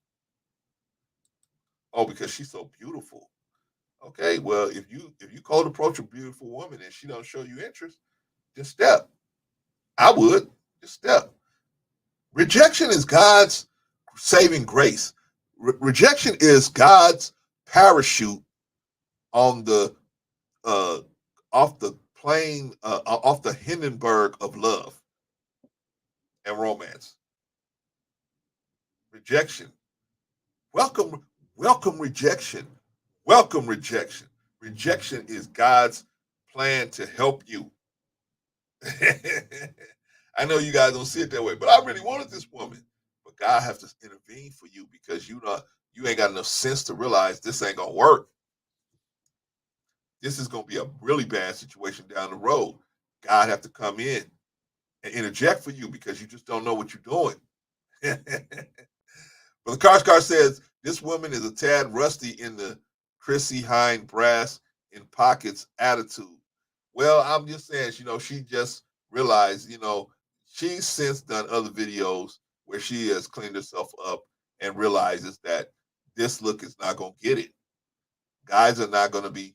You want the top 10% guys to be falling all over you. This is not going to get in the buyer's market. It's not. That's why the beauty appearance is so important, because this is not going to get it in a buyer's market. In a buyer's market, we're not wild animals. See, in a wild animal kingdom, lionesses, you don't see a lion going, that's a better looking lioness than that lioness. I think I'm going to just go be with that lioness instead of this lioness. Why? They don't have to do that because monogamy is not involved. Therefore, they don't need to separate between the women. His resources are going to be split between everybody. So you don't need no separators. But when you have monogamy as a social construct and everybody trying to groom you into monogamy, now you need a way to decide who is worth me investing all my time and effort into. That's where the beauty appearance comes into. Brother D, shout out to you, man. I ain't seen you in a while. That's very true, Brother Clarence. Any chick that denied me, I usually saw why years later God was definitely protecting me. All of us, Brother D, we didn't see it at the time. I told y'all, man, the story about I was dating this girl, man. This girl used to dog me, man. Oh, man, this girl was dogging me. And she was always talking about her ex-boyfriend. And so she would tell me, oh, yeah, he left this jacket over here. You know, she lived with her parents at the time. So she was what we both did. And so she was like, yeah, he left his jacket over here, and I got to give him his jacket. And so the next time I talked to her, she'd be like, yeah, he came over and got his jacket. And then the next time I talked to her, yeah, he came over and got this. He was always stopped coming over her house. Now, me personally, I couldn't even go in her house. I could go to her house and pick her up, but I couldn't go in her house. This dude was all up in her house, right? So I was like, that was the first red flag. I said, that's because we're supposed to be in a relationship, quote unquote, right? But you 16, 17. That's not no relation. You don't really know what you're doing. But I was saying to myself, this is crazy, right? Anyway, so this would let me know I was in a bad situation. I was in a horrible situation and didn't even know it, brother, at the time. I had to reflect back on it. So this same chick, man, got invited to a block party, right? So she said, hey, why don't you go with me to this block party? I said, okay. And so we knew a lot of the same people, you know what I mean? We went to different high schools, but we knew a lot of the same people because it's the same neighborhood. So anyway, I go over there and I met her there. And so the girls are making plates for dudes that they invited over there, right? Okay, this girl that I was going out with, she didn't make nothing for me. She was making herself a plate. And so the mother, the girl that was actually having the party, the mother said to her, are you gonna make him a plate? She said, no, I'm not gonna make him no plate. She said, I'm making this plate for me. And so the mother looked at me like, you in trouble. Remember Sweet Daddy on Sweet Daddy on Good Times? JJ, you in trouble, right? That's how she looked at me, right? And it turned out that, man, it was bad, man. She used to just dog me, man. So I had gotten sick. Man, about a couple weeks later, man. And I would be calling her. She would never call me. I would always call her, right? She would let a week go by and not even call me, right? So I'll be like, man, what's going on with her? So I got sick, and I was definitely ill with strep throat, man. I was ill, and so my father took me to the hospital, man. I was in the hospital for a while, and then I came, I came home, and I was down for about 3 weeks, no school, no work, and nothing. So anyway, this chick never called me, never checked on me or nothing, right? So then she calls me and says, after 3 weeks out the blue, she says, hey, I got tickets to the Sadie Hawkins dance. She was still in high school. I was like a year out ahead of her. So she was like, I got tickets to the Sadie Hawkins dance. I said, oh, okay. I said, but you know, I can't make it. So you could probably go on. She go, what? What you mean you can't make it? So she went and did this big thing, right? Oh, you good? What you mean you can't make it? I spent this money on these Sadie Hawkins tickets, and I won't go. And I bought some new jeans, and then she went on and on and on. Right now, I'm not even a day out of the hospital. This chick hasn't checked on me at all. Nothing, right? So so I had lost.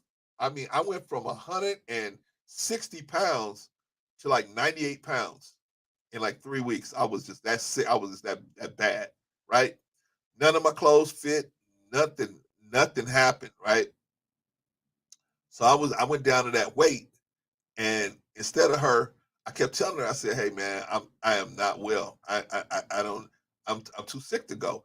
She said, "You gotta go. You gotta go." I was like, so like a simp, I I put my clothes on. None of them fit right. I had to put the belt, and you know how you had to take some scissors and cut a whole another notch in the belt. I had to cut a notch way down in the belt just to keep the pants on. Right.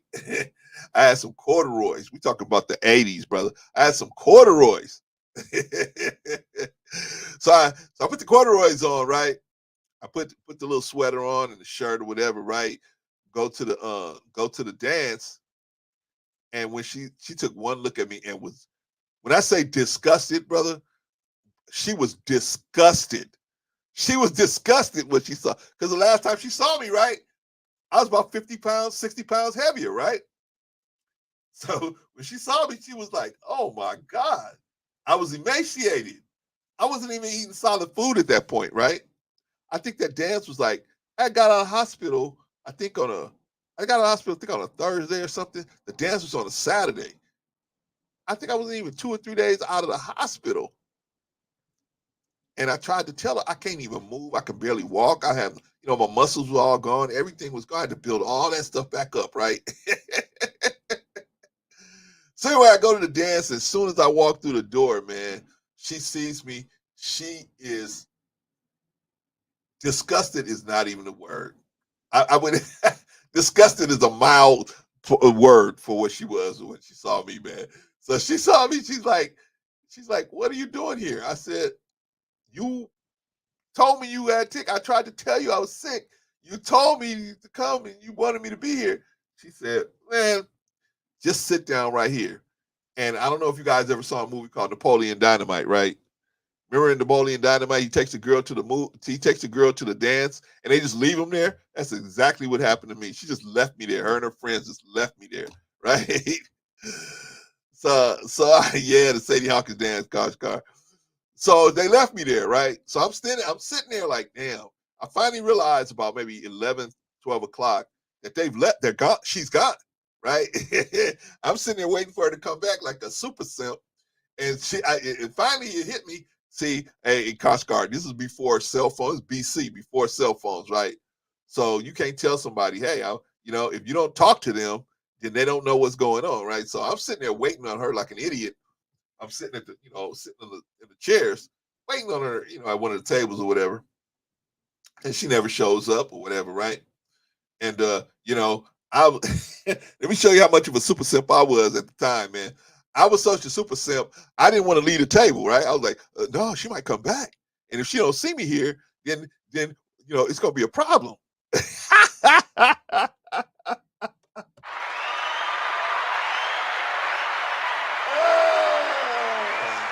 Shout out to the Simp Nation. Shout out to the Simp Nation. I used to be a car carrying member, so I ain't mad at nobody. So anyway, so so I'm sitting at the table. I finally realized about 11, 12 o'clock, hey man, this chick is gone. She ain't around here no more. She left. So I leave. And I leave and I go home, man. And my father tried to talk me out of going and doing that anyway, because he could tell I was barely on my feet, right? But he said, okay, you got a hard head. Okay. Let you find out for yourself. So anyway, so so about 2 weeks later, I'm waiting for her to call. I'm just getting better. I'm trying to get better. My muscles are coming back. I'm building my muscles back up. So I'm gaining weight. So I'm looking good. I'm getting better. I'm getting back on my feet, right? And so, but I'm still waiting on her to call me because she left me. Why am I calling you when you left me, right? So anyway, I mean, hey, Patrice, the story's not over. Hold on, wait. I'm getting to the good part. So anyway, I said, man, so I finally called her after 2 weeks, and I said, hey, I ain't heard from you in a couple of weeks. She like, yeah. I said, what's going on? And she said, well, nothing. All her answers to me was like one word, nothing. Okay, right? I said, hey, look, you know what? I don't want to press nobody. I mean, if you don't want to be in a relationship with me, just tell me that. She said, okay. I said, okay, what? I mean, do you or don't you want to be in a relationship? I mean, do you want to continue what we're doing or trying to do or not or what? What's going on? And she said, okay. And I said, okay. I said, okay, so you don't want to be in a relationship with me then? Is that what you're telling me? She said, okay.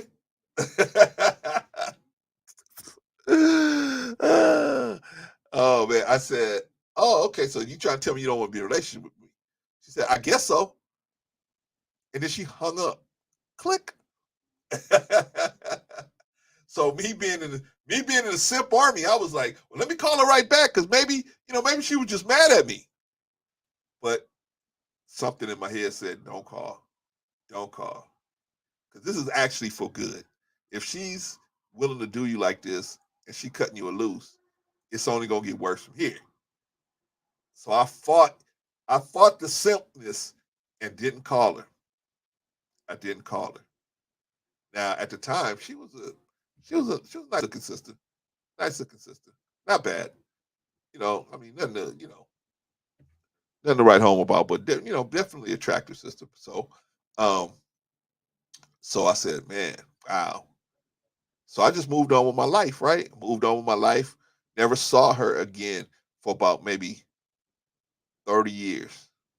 Didn't see her for 30 years, right?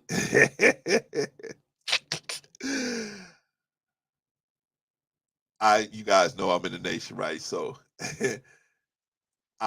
we had an event. I was from Compton, the Compton Mosque, and we had an event at the Long Beach Mosque. And so I was on my way to the Long Beach Mosque. And so I pull up into this gas station on my way to the Long Beach Mosque, and guess who I see in one of the stalls, at one of the pumps across the way? It's her, but she's like 500 pounds. Ay ay ay! She's got this beat up, dented up car, and she had a look on her face like a Mack truck had hit her, right? And I was like, whoa.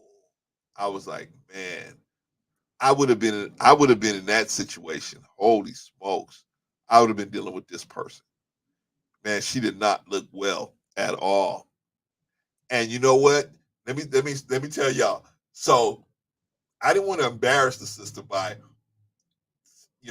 letting her see me and then me striking up a conversation with her. That's how bad I felt about her. Even after she had dogged me all them years before, I didn't want to embarrass her because I could see how jacked up her life was. Just by her expression on her face, I could see how jacked up her life was. Her car was all beat up.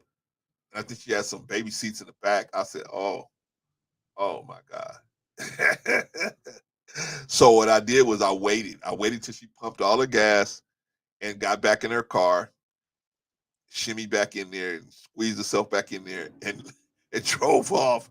I said, thank you, God. I said, thank you, God. Oh, these smokes, man. That was, but hey, you know what? God did me a favor. having that girl reject me, God did me a favor, man, because that girl she turned out to be not a hot mess, a scalding hot mess. She was a mess. Shout out to that sister wherever she's at today, man. Hopefully God is help her get her life on straight, man. Holy smokes. But anyway, the point is, we've all been in the simp army. We've all been in the simp army, and I was using the same techniques, right? I was going to be so super nice to her that she would reward me with sex, right? That's the main focus. That's the main technique that the simp army uses is I'm gonna be this super nice guy, right? And some kind of way, this girl's gonna fall into my lap, right? And say, "Take me, I'm yours." But it doesn't usually work that way. It does not usually work that way. Shout out to the simp army. Shout out to the simp army. So I've got to ask y'all some questions, man, because maybe y'all can help me find out some stuff. Okay, so where does the concept of pretty come from? I told you guys earlier, the concept of pretty comes from monogamy. Monogamy. Other animals in the animal kingdom doesn't have to worry about beauty appearance because it's no big deal. They don't have to. All they need is proximity and availability, and away they go. The bears don't separate. Hey, this bear looks better than that bear. Nobody does that because they don't have to deal with monogamy. But when in a monogamous situation, in a monogamous where you have to create a way to separate. The separation creates competition. The competition, that's what creates the competition, is that we have to, the concept of pretty comes from the monogamy, and the monogamy drives the competition, right? You have to compete for one person.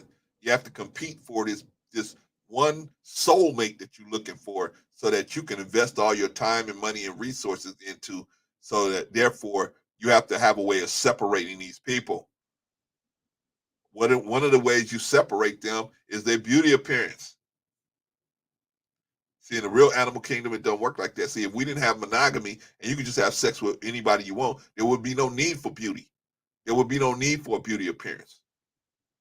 But in a civilized society where monogamy is groomed into you, is pushed into you, you have to have a way to just differentiate who you're going to assign your resources to. Y'all don't hear me. Woo! That's another one going right over y'all's heads, man. But that's what the concept of pretty is an offshoot of monogamy.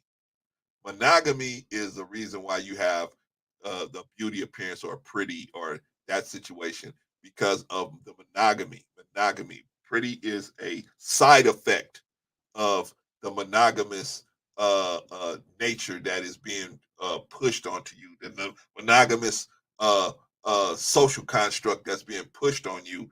The side effect of that is um, competition, and the competition produces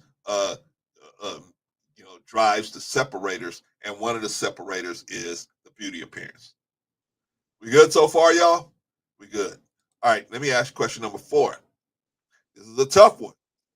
Where does sexual market value and long-term relationship value come from, and what purpose do they serve? Okay, here we go. Now we at the nuts and bolts of this situation, right? We at the nuts and bolts. The sexual market value comes from, like I said, monogamy. Monogamy is what creates the marketplace for trying to select and pair bond with someone. Now you have to have a marketplace where you can do that. In the animal kingdom, there is no marketplace. Whoever's available mates with whoever's available, right? Whoever is available mates with whoever's in proximity, right? That's it. But when you're trying to operate in a social construct such as monogamy, now you have to have a value system by which you can separate people. This person is a 10. This person is a 9. This person is a 7. This person is a 2. I'm not going to put all my resources into a 2. I'm going to put my resources into the 7 if that person is attracted to me as well, so on and so forth. So now a sexual market value sexual market marketplace has to be established, has been established because of the monogamous because you want men to participate in a monogamous construct. Then the monogamous construct is going to create competition, and in the competency, other animals don't have to compete. Anybody that's proximity is the only proximity and availability are the only things that matter. They don't say this lioness looks better than that lioness. This bear looks better than that bear. No, nobody does that. Only human beings, not only human beings, but mostly human beings are the only ones that use that to help to pair bond. Most other wild animals don't even pair bond. They don't pair bond for life. They pair bond for convenience, right? There's a lion. Lion has a whole pride. He's the king. He's the king of the whole pride. He might have about 4 or 5 different lionesses under his protection. Another lion comes and decides he's going to fight that lion and take over that pride. What happens? The new lion comes in and he wins. Even if when those lionesses that have cubs, small cubs, when they see that new lion winning, what they have a decision to make. I better take this cub and bounce, or I'm gonna stay and let this cub get killed. Because when that lion takes over that, and as soon as he chases off that other lion and he beats the old lion and he takes over that that pride, what's the first thing that lion's gonna do? He's gonna kill those cubs. He's gonna kill them. Why? Because he does not want to push somebody else's bloodline. So he's gonna kill them. He only wants to push and promote his own bloodline. Right? That's just the way the animal kingdom. That's the way nature works. That's the way nature works.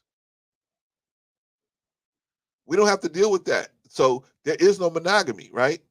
It's a polyamorous lifestyle because you don't have to worry about monogamy. But monogamy drives a sexual marketplace. Because of the monogamous lifestyle that gets promoted to us and get pushed on, and we get groomed into trying to live, that creates a marketplace whereby we have to be able to differentiate between different women. We have to have standards and separators to separate one woman from another woman, and sex in the sexual marketplace, the beauty appearance is one of those separators. I think I went over that. I think I made my point on that, right? Now, the long-term relationship value, where does that come from? That is also a function of monogamy. That's a function of monogamy. That's directly related to monogamy. No other animals, not too many other animals, have long-term relationships, right? Where they pair bond for a lifetime, or they pair bond for long terms, or whatever, right? Like I said, with the lionesses, they pair bond with whoever. Once the old lion is gone, now they know they just under this new guy. They don't sit down and talk about it. Hey, well, I was with this guy, and so I'm going to go with this guy. No. They don't even see him as worthy anymore of having a pride anymore. The women don't even see him as worthy anymore because he was defeated in battle. It is what it is. But what about us as human beings in a civilized society? See, the lionesses, they with whoever for convenience, and just to raise the convenience and the safety of their young.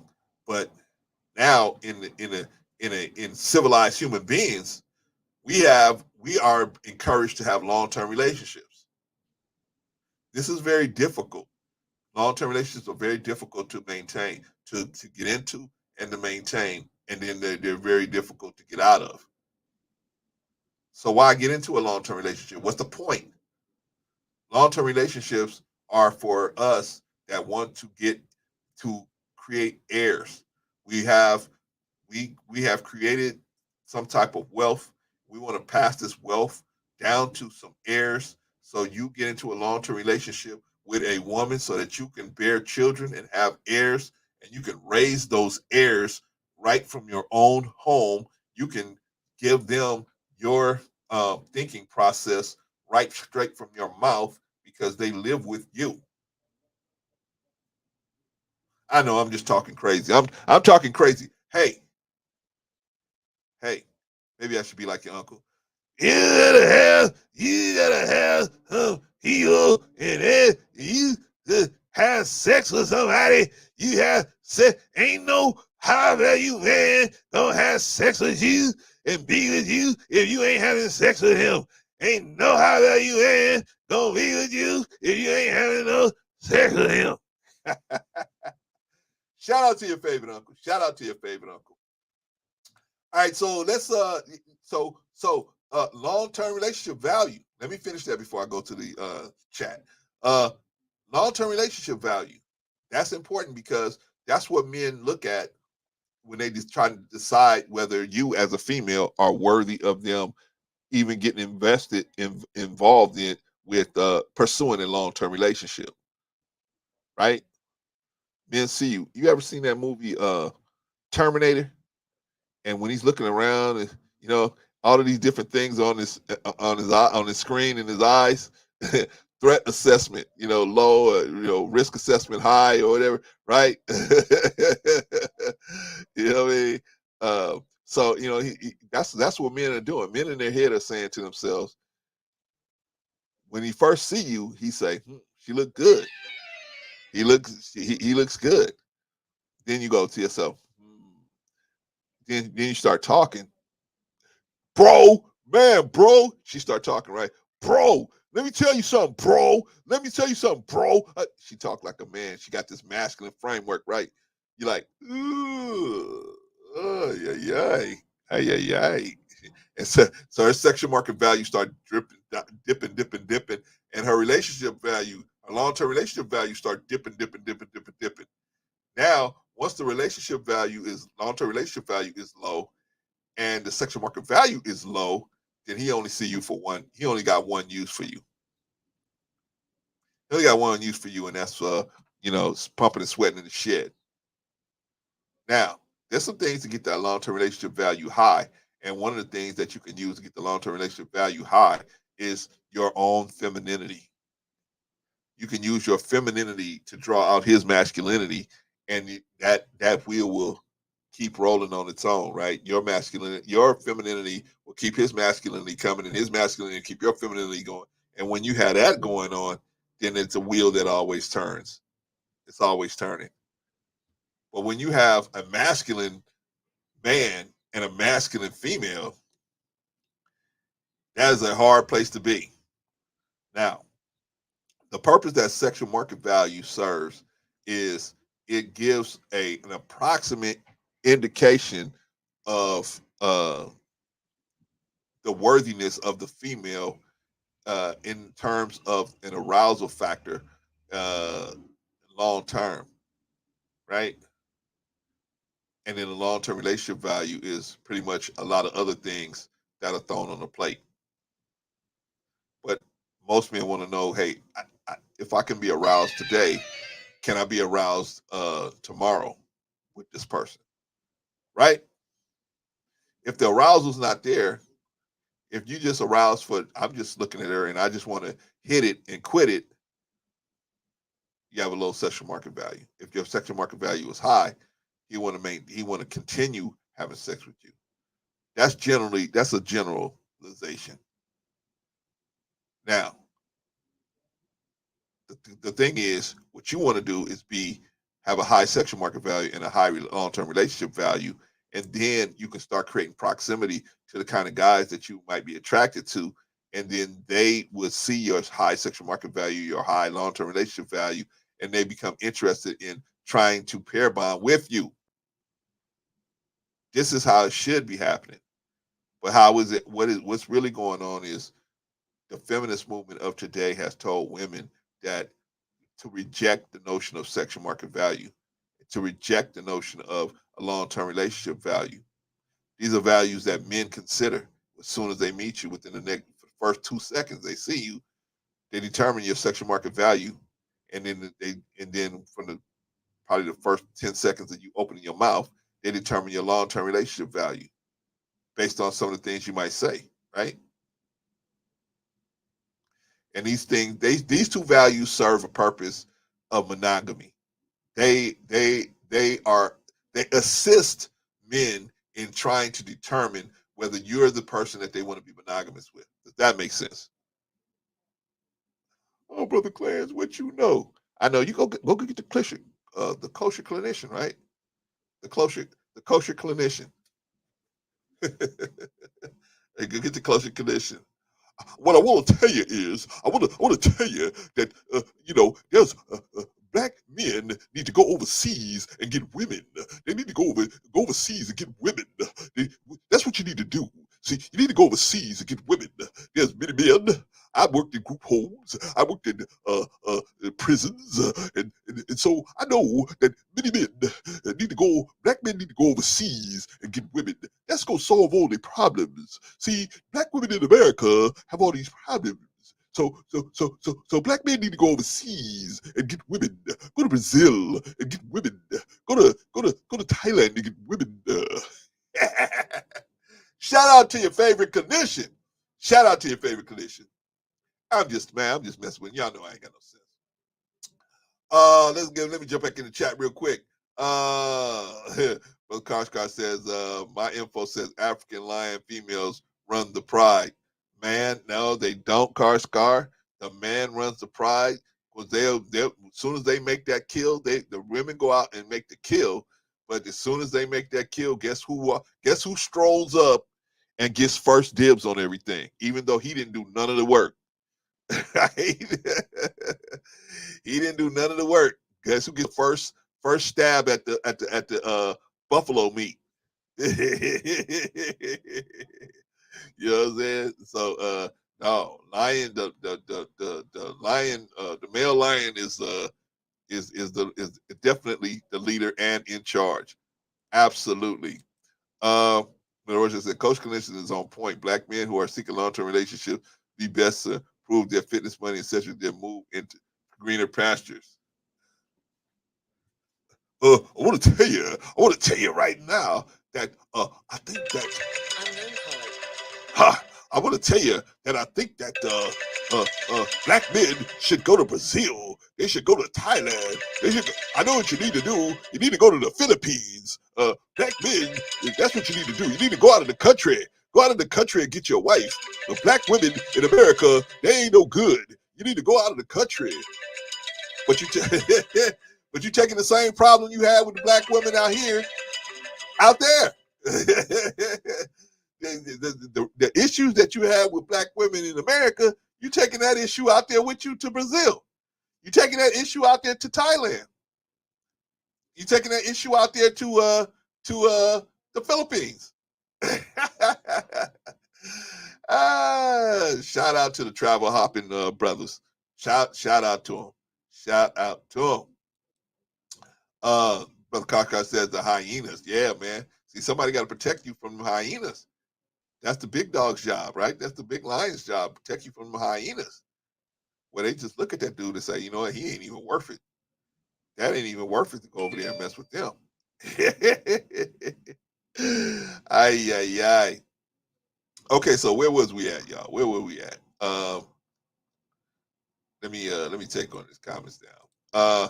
Okay, so I made my point about sexual market value and long-term relationship value, where they come from and what purpose they serve, right? They serve the purpose for men that are interested in monogamy. Both of those things are helping men decide what they're going to do in monogamy. The sexual market value is also used by the casual sexers, right? People that just want to have casual sex, they use the sexual market value to decide which people they're going to want to have sex with, right? But both terms used together are usually used by men that usually want to pair bond at some point. All right. Brother Rorschach says it depends on who's going and the nature of their issues. The dysfunctional black men who are the favorites, well, okay, the dysfunctional black men who are the favorites of the hyena women should not go overseas, but high functioning good brothers should. I mean, high functioning good brothers should go anywhere and do whatever, whether it's here or there, whatever, do whatever they want to do, right? I'm just saying that a lot of times they make the issue that selecting from women in America is the issue, and that's not necessarily the issue.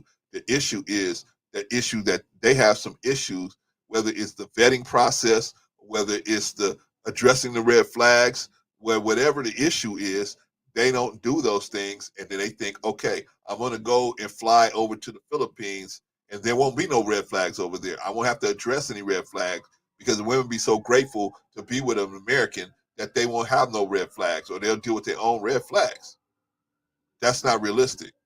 That's not realistic, in my opinion. Brother Koshka said, it's strange times when the bird in the hand turns out to be a parrot. Polly wants to crack. Yeah, man. I mean, it's tough out here in the dating market, y'all. It's tough out here. And it's really tougher on people that's trying to pair bond, because the guys that's interested in pair bonding at this point that are productive guys, those guys are slim and they are far and few between. And if you as a woman are not aggressive, I mean aggressive, you have to really sell your wares. And if you're not aggressive doing that, and when I say aggressive, I mean not aggressive like a man. I mean aggressive like always willing to display your femininity at a moment's notice, and display the best of it. Out, forget it. See, women that understand this femininity situation, they got it made in the shade. They got it made in the shade. It's easy money for them because they ain't got no competition. Women that are feminine have no feminine women, and the women that know when to apply it and when to bump up that feminine, they have no competition. The feminist movement, the bad part of it, has put the kibosh on femininity, saying that femininity is you're cheating some kind of way, trying to go into a relationship using femininity. You should be that person's equal, and by nature, the women don't want an equal. They don't want an equal. They want to be treated equally, but they don't want an equal. They want somebody who they know they got. I can go to my Lord and say, Lord, my Lord, this is what's going on, and my Lord will come up with a solution and apply it. Right? You don't want to be with a man and say, hey, the roof is leaking, and he look at you and say, well, are you gonna get up there and fix it? Right? You don't want that out of a man. You want a man that's gonna say, you say the roof is leaking, or we got a mouse in the house. Hey, you want somebody that's gonna handle that, right? You want somebody that, one time my wife told me, hey man, we got mice in the garage. We got to get these mice out of this garage. I said, okay. Who you think went and bought the poison? Who put the poison down? When the mice finally ate the poison, and some of them was laying around, who had to get them up? Who had to put them in the trash bag? Who had to put them in the trash? But see, my wife is she's not an equality type person. She understands I'm the woman, he's the man. Certain things I expect him to do, certain things he expects me to do. It's the way it is, right? But feminism has said, no. We all the same. We all equal. We all the same. Okay. Get up there on that roof and start nailing. Right? Get out there and get the mice out of that garage. Oh man, Brother Rorschach says, Clarence, that's a good point. I do not believe in going to poor countries like Brazil, Thai, etc. Personally, I am save yourself black man, but I prefer Asian, Arab, and White women are not much better than the community. Well, it's unfortunately, man, all of these women have been taught the feminist dogma, the bad part of the feminist dogma that men are unnecessary, and some kind of way men owe you for just you being going on a date with them. They some kind of way owe you a $300 or $400 date, and if they don't, they're not worth your time. Whatever, it's just something crazy like that. So, just a lot of different dogma like that, and of course the dogma that the woman is the prize. Women are no longer the prize. There's so many women. The women outnumber the men enormously, colossally, gigantically. They outnumber the men. How can you be the prize when there's so much of the supply on the street? The supply is endless. The supply is endless. Every man in America could take 2 or 3 wives, and you would still have a bunch of women sitting on the sideline. I mean, just the number of women outnumbering the men is. Why do you think the Democratic Party, the Democrats, um, the Democratic Party always promotes their agenda to women? Why? Because they know it's that women outnumber the men, and women vote more than men. That's why they always push their agenda to women, and particularly black women, because they know black women are going to vote. Men don't. Men just accept the situation a lot of times as it comes. But women will get out and vote. They can be sold the dream that, hey, this would something may change if I vote for this person over this person, right? uh, shout out to the sisterhood. Shout out to the sisterhood. Um, okay, so now let me ask y'all next question. This one won't be long. This ain't gonna be a long live stream, y'all. What is the purpose of the wall? And where does the wall come in all of this? Why do we need a wall? What is the wall? What is the wall? The wall, typically, if you ask most people, typically, the wall, the understanding I have for the wall is that is the point at which, that's the point at which a woman's uh, physical characteristics have declined to a point where she is the caliber of guys that she's going to date as far as productivity is going to drop dramatically. That is the wall, right?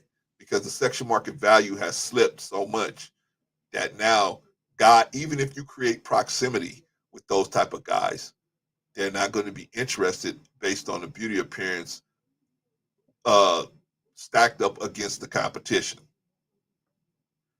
Because the wall has one of the factors of the wall is the external competition, right? The wall wouldn't matter if there's no competition out there, right? If there was 5 guys in a room trying to have sex with one woman, 2 women in a room, I don't care how ugly they are. If them guys really want to have sex, it doesn't matter. They're gonna step to them 2 women because they can't get out of that room, right? But a lot of people, the simp army, they think they're in that room. String on its leg. If the elephant only realized it was just a string, it'll just break it and walk away. But it thinks that the string is a big, strong chain. So likewise, the simp army thinks that they're in the room with 1 or 2 women. So if you think you're in a room with 1 or 2 women, that creates um, competition. And then in men that are not seeing themselves be more successful, that creates desperation. Desperation opens the door for risk. You're willing to take more risk when you're desperate, right? Because I despaired, right? I got despair in my heart, right? uh, right? And that's going to create jealousy and envy, right? The Quran said the devil when Adam was made, and God gave him all this responsibility, the devil despaired. He felt despair in his heart. And that pushed up the jealousy and envy. And he said, I'm gonna mislead this man. He said, okay, this is your greatest creation. I thought I was your greatest creation. I'm not your greatest creation. Okay. I'm gonna I'm gonna I'm gonna I'm gonna show you how great your creation is. I'm gonna lead him into hell. Oh, Brother Clarence, here you go again. Here you go again. Stop it already. Stop it. Sister Rita Neal says dating equals going Dutch straight down the middle. That way you should be even. We don't owe each other anything. Well, Sister Neal, if I invite you out, I'm looking to pay. That's me. I mean, that's just the way I roll. If I invited you out, I will pay. But I'm not gonna. I probably won't invite you out to a $300 steak every time. I just probably won't do that.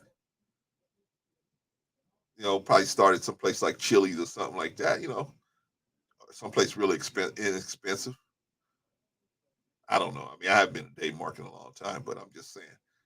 Just a regular place where you can spend at least 30, 40 bucks on a plate of, a couple plates of food. Yeah, I don't see no problem in that. And if you can't handle that, then you probably shouldn't be dating anyway. But some guys were like, I just want to go to a coffee date. That's cool too.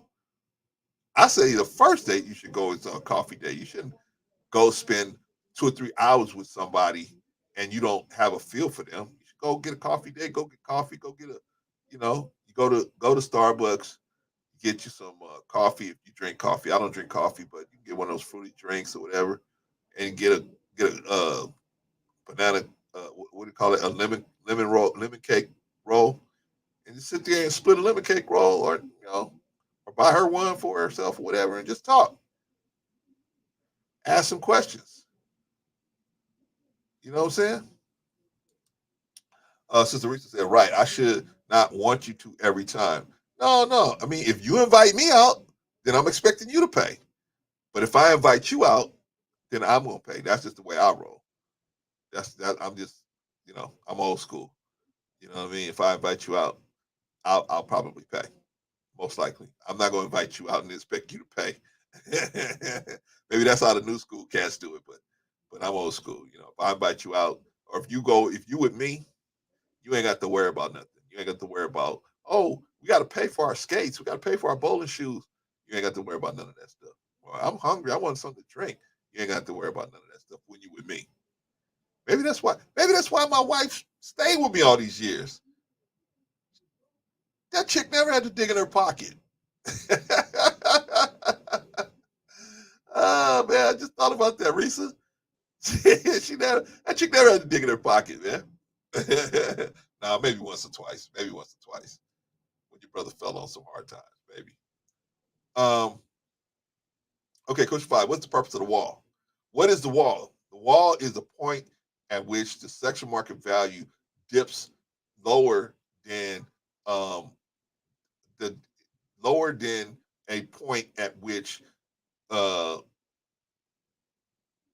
even proximity will attract the type of men that you're attracted to, right?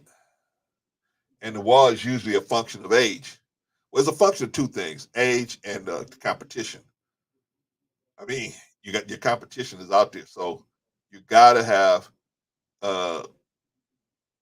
you know what I'm saying. You gotta have uh, uh, uh, uh, uh, uh, the competition will always be out there. It's always gonna be every day new, younger, hotter models hitting the runway, right? So you got to have other things going for you, especially if you're getting close to the wall or you at the wall or you over the wall or whatever. But I know the feminists say there is no such thing as a wall. Okay, well you can say what you want to say, but in a buyer's market, the buyer determines everything. The buyer determines everything. This is a buyer's market, and literally men don't have to. Monogamy is not a it's not even a requirement anymore. It used to be you had to be a monogamous relationship to have sex with somebody. It's not even a requirement. It's not even on the table anymore. It's not even on the table. Many women will say, I'm looking for something more than just this or that. But men don't have to submit to that because there's so many women. It's so many women. It's so many available women. Why? Because women are leaving these relationships. They're divorcing. They're leaving the relationship. They're just having babies and getting the child support. I mean, they are not what's the word, fighting to keep these relationships together anymore.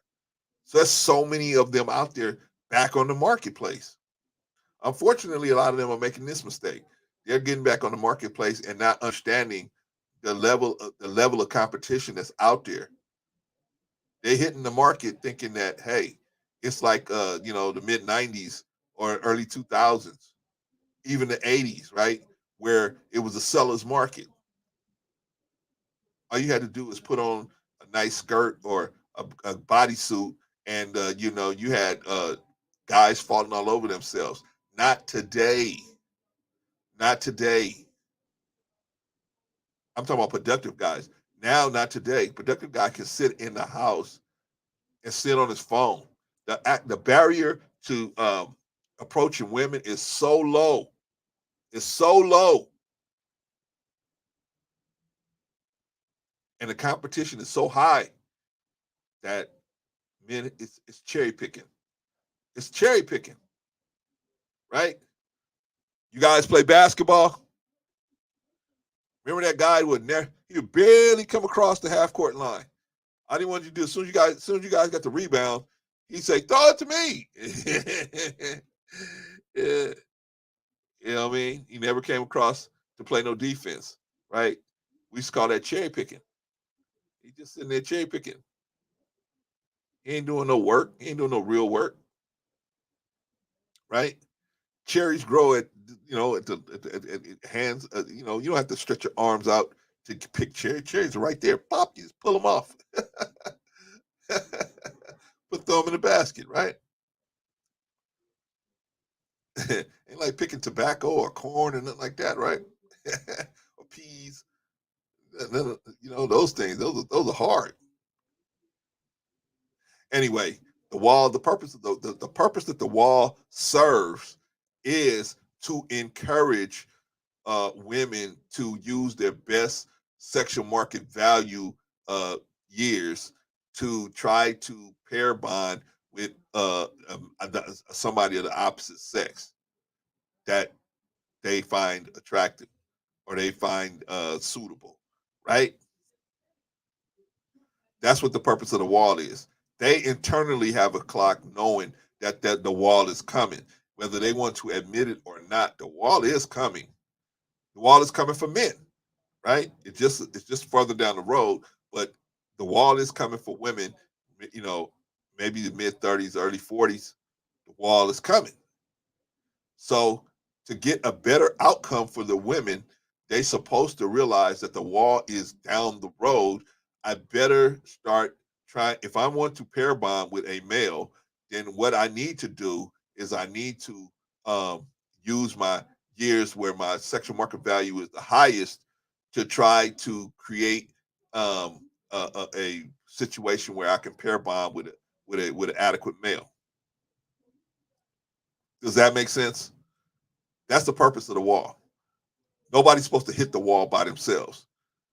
The wall wasn't supposed to be there so women could hit it by themselves. You're supposed to hit the wall with somebody, and they supposed to help. I'm supposed to help you pull you up over the wall. But I ain't going nowhere. I know you hit the wall, but I'm not going nowhere because I love you. I love you. So the wall is negligible when you pair bonded with the right person. The wall is negligible. The wall only matters for single women. Woo! That was another one right over y'all's heads. Woo!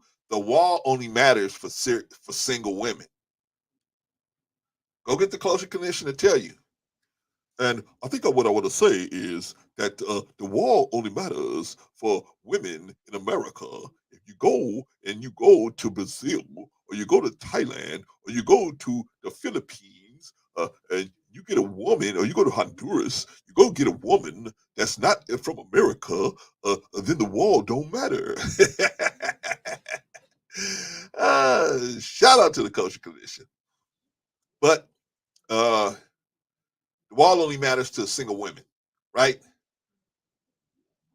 If I'm married to you and you hit the wall, we both hit the wall. When you hit it, I hit it. Because I had to deal with whatever happens to you, I have to deal with it. So when you hit the wall, I hit the wall. Single women are the only women that hit the wall, and it really has an effect on them. Because now, holy smokes, now what do I do? I'm not being able to pull in the kind of guys that I once was attracted to, productive guys. Yeah, Pookie, Ray Ray, and Chad, Brad, and the rest of the simp army, they're always going to be knocking on your door. I don't care if you turn 70 years old. It's always going to be some creepy dude that'll still knock on your door and say, "Hey, I'll be in your DMs." But I'm 70, so what? Right? The creeps in the simp army, they're always going to be around.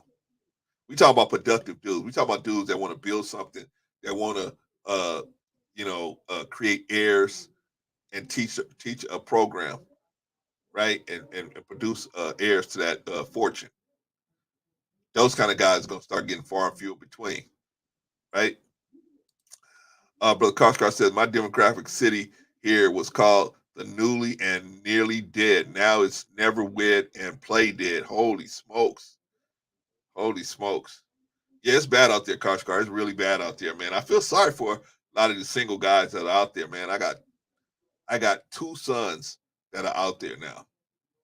You know, one of my sons is not really dating, but my other two sons, I don't understand how they moving through this, how they moving through it, because I don't know. I just don't know how they doing it. I try to give them advice all the time, but you know, I just don't understand how they able to.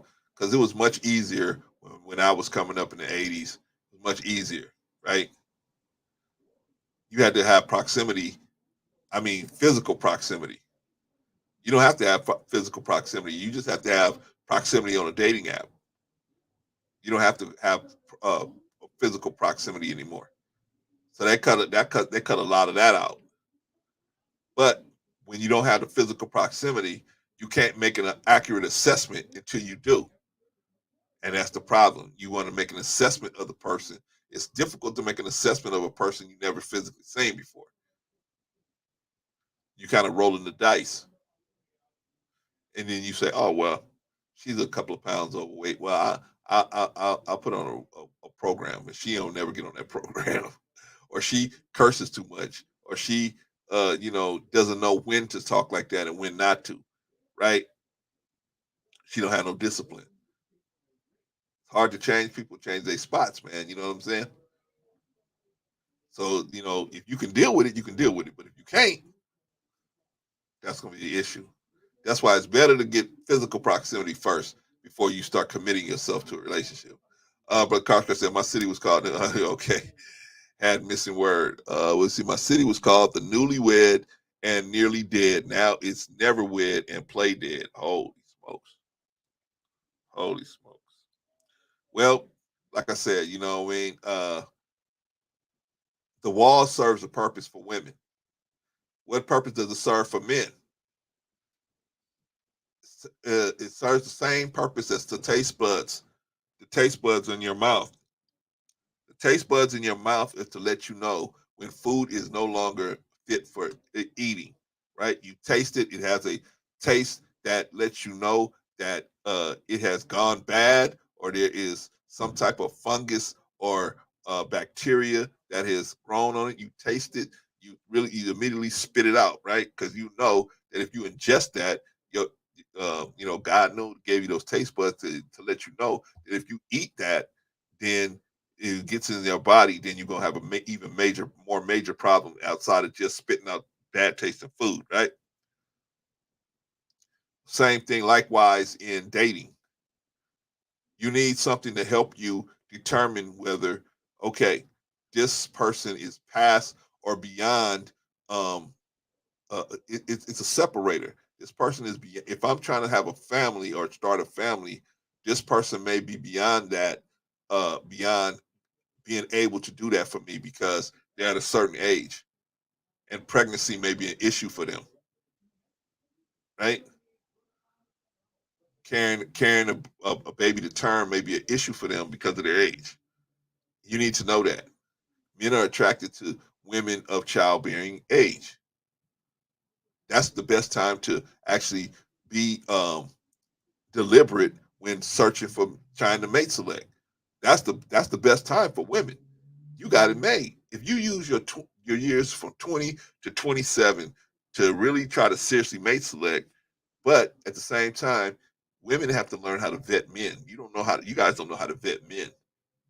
You see masculinity, and that's the only quality a lot of times you guys will say, okay, well, masculinity is enough. This guy will at some point become mature. This guy at some point will start taking care of business. No. In men, you got to look for certain qualities. Character. Character. Does this man keep his word? That's very important. It's very important. If you're willing to be with a man that tell you, hey, I'll be by your house at 5 o'clock, and you don't hear from him until 9:30, 10 o'clock, he don't come by, he don't call nothing. That is what we call a red flag. Why? Because his word, he don't even think enough of himself to keep his own word. Like a man should look at his word as um, a balloon, and you don't never want to shoot your own balloon down. You want when people look up and they see your like the Goodyear blimp. When they see your blimp out there, your word is your blimp. When they see your word out there, they know your word is good. People see the Goodyear blimp. People see the Goodyear blimp. They say, "Yeah, yeah, I got some Goodyear tires. Yeah, yeah, yeah." They feel good about that. But you don't want a man that you do not want a man that does not keep his word. That is a very big red flag. That's a very big red flag. And sooner or later, he will let you down on a massive scale, on a major scale. See, it starts out little by little like that. It starts out in degrees. Just a little, hey, oh, I didn't call you. I was gone. Well, I got caught up with this or that. I was with the fellas or whatever, right? Starts out like that. After a while, let me take this down. After a while, it gets ridiculous. He ain't never calling you. He ain't never responding to your calls. This, that, the other thing. It ain't never happening. Then it gets to a point where bills ain't getting paid. He ain't going to work. I was watching this thing the other day with this dude. His parents was paying for his college, so they kept saying, "Hey, where's your reports? What's going on? How come you ain't showing us none of your reports?" So he went and made up some reports to show them. So this went on for about another year, but he wasn't going to the class or nothing. He was taking the money and doing other stuff with the money, right? He was gambling or whatever, right? And so his parents finally called the school themselves directly, his father directly, after about a year of this game plan. The father called the school directly and said, "Hey, I want to talk to you about my son. I want to get some information about my son." The school said, well, "We don't have this. He haven't attended in over a year. He hasn't been in school in over a year." So the father said, "Okay, well, I'm coming down there to see what's going on tomorrow." And so they confronted the son when he came home. Said, "Hey, man, you've been telling us all this time you've been going to the school. They said you haven't been there in over a year." He killed the father. He said, "Oh, okay, I'll be right back." He went and got the father's gun and killed him. Then the mother came home. He killed them. He killed the mother. So they asked him, "Why'd you kill everybody?" He said, "Because I couldn't bear them knowing that I lied to them like that, and I didn't want to have to deal with that. I didn't want them to have to deal with the fact that I lied to them."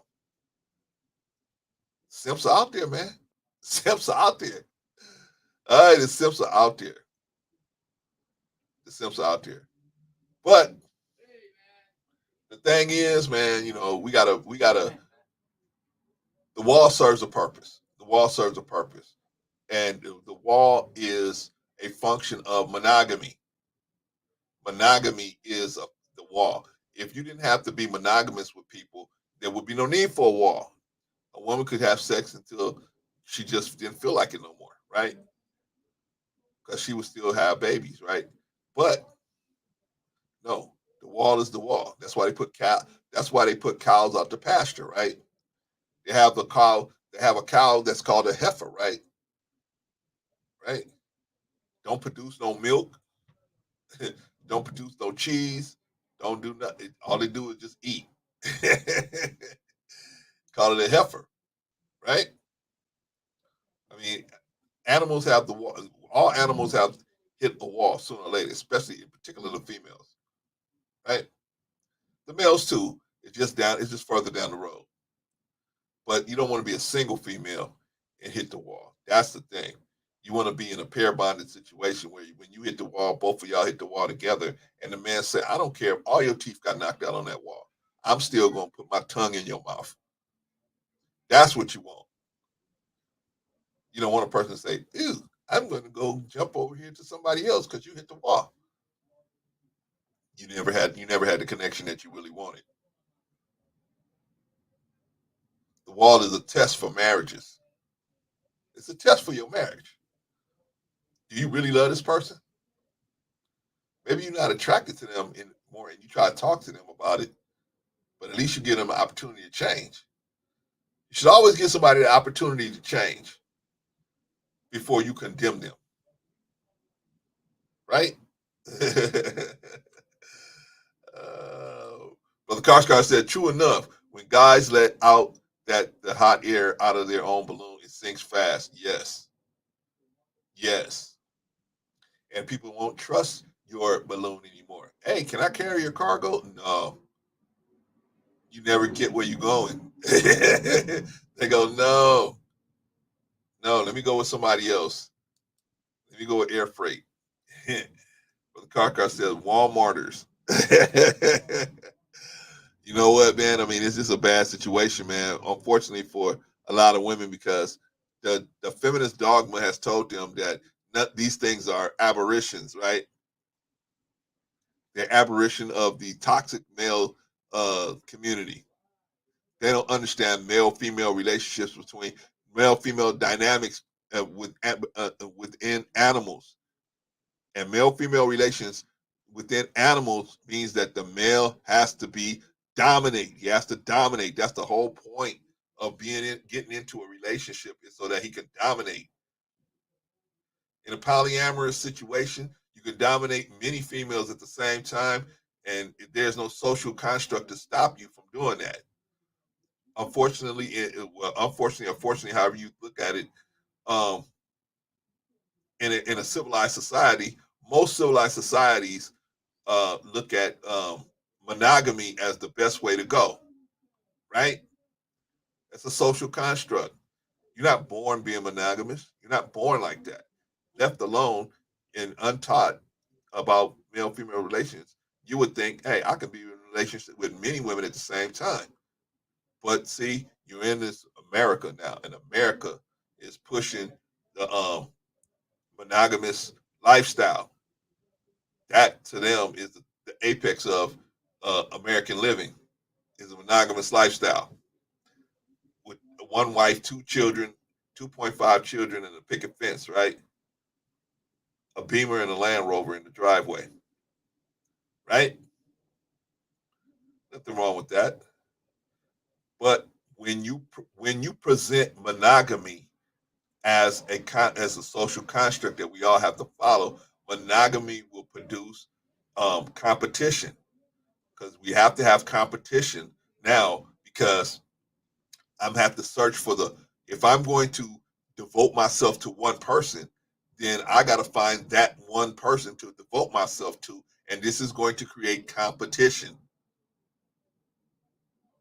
If there's going to be competition, then you have to have ways of separating the pack.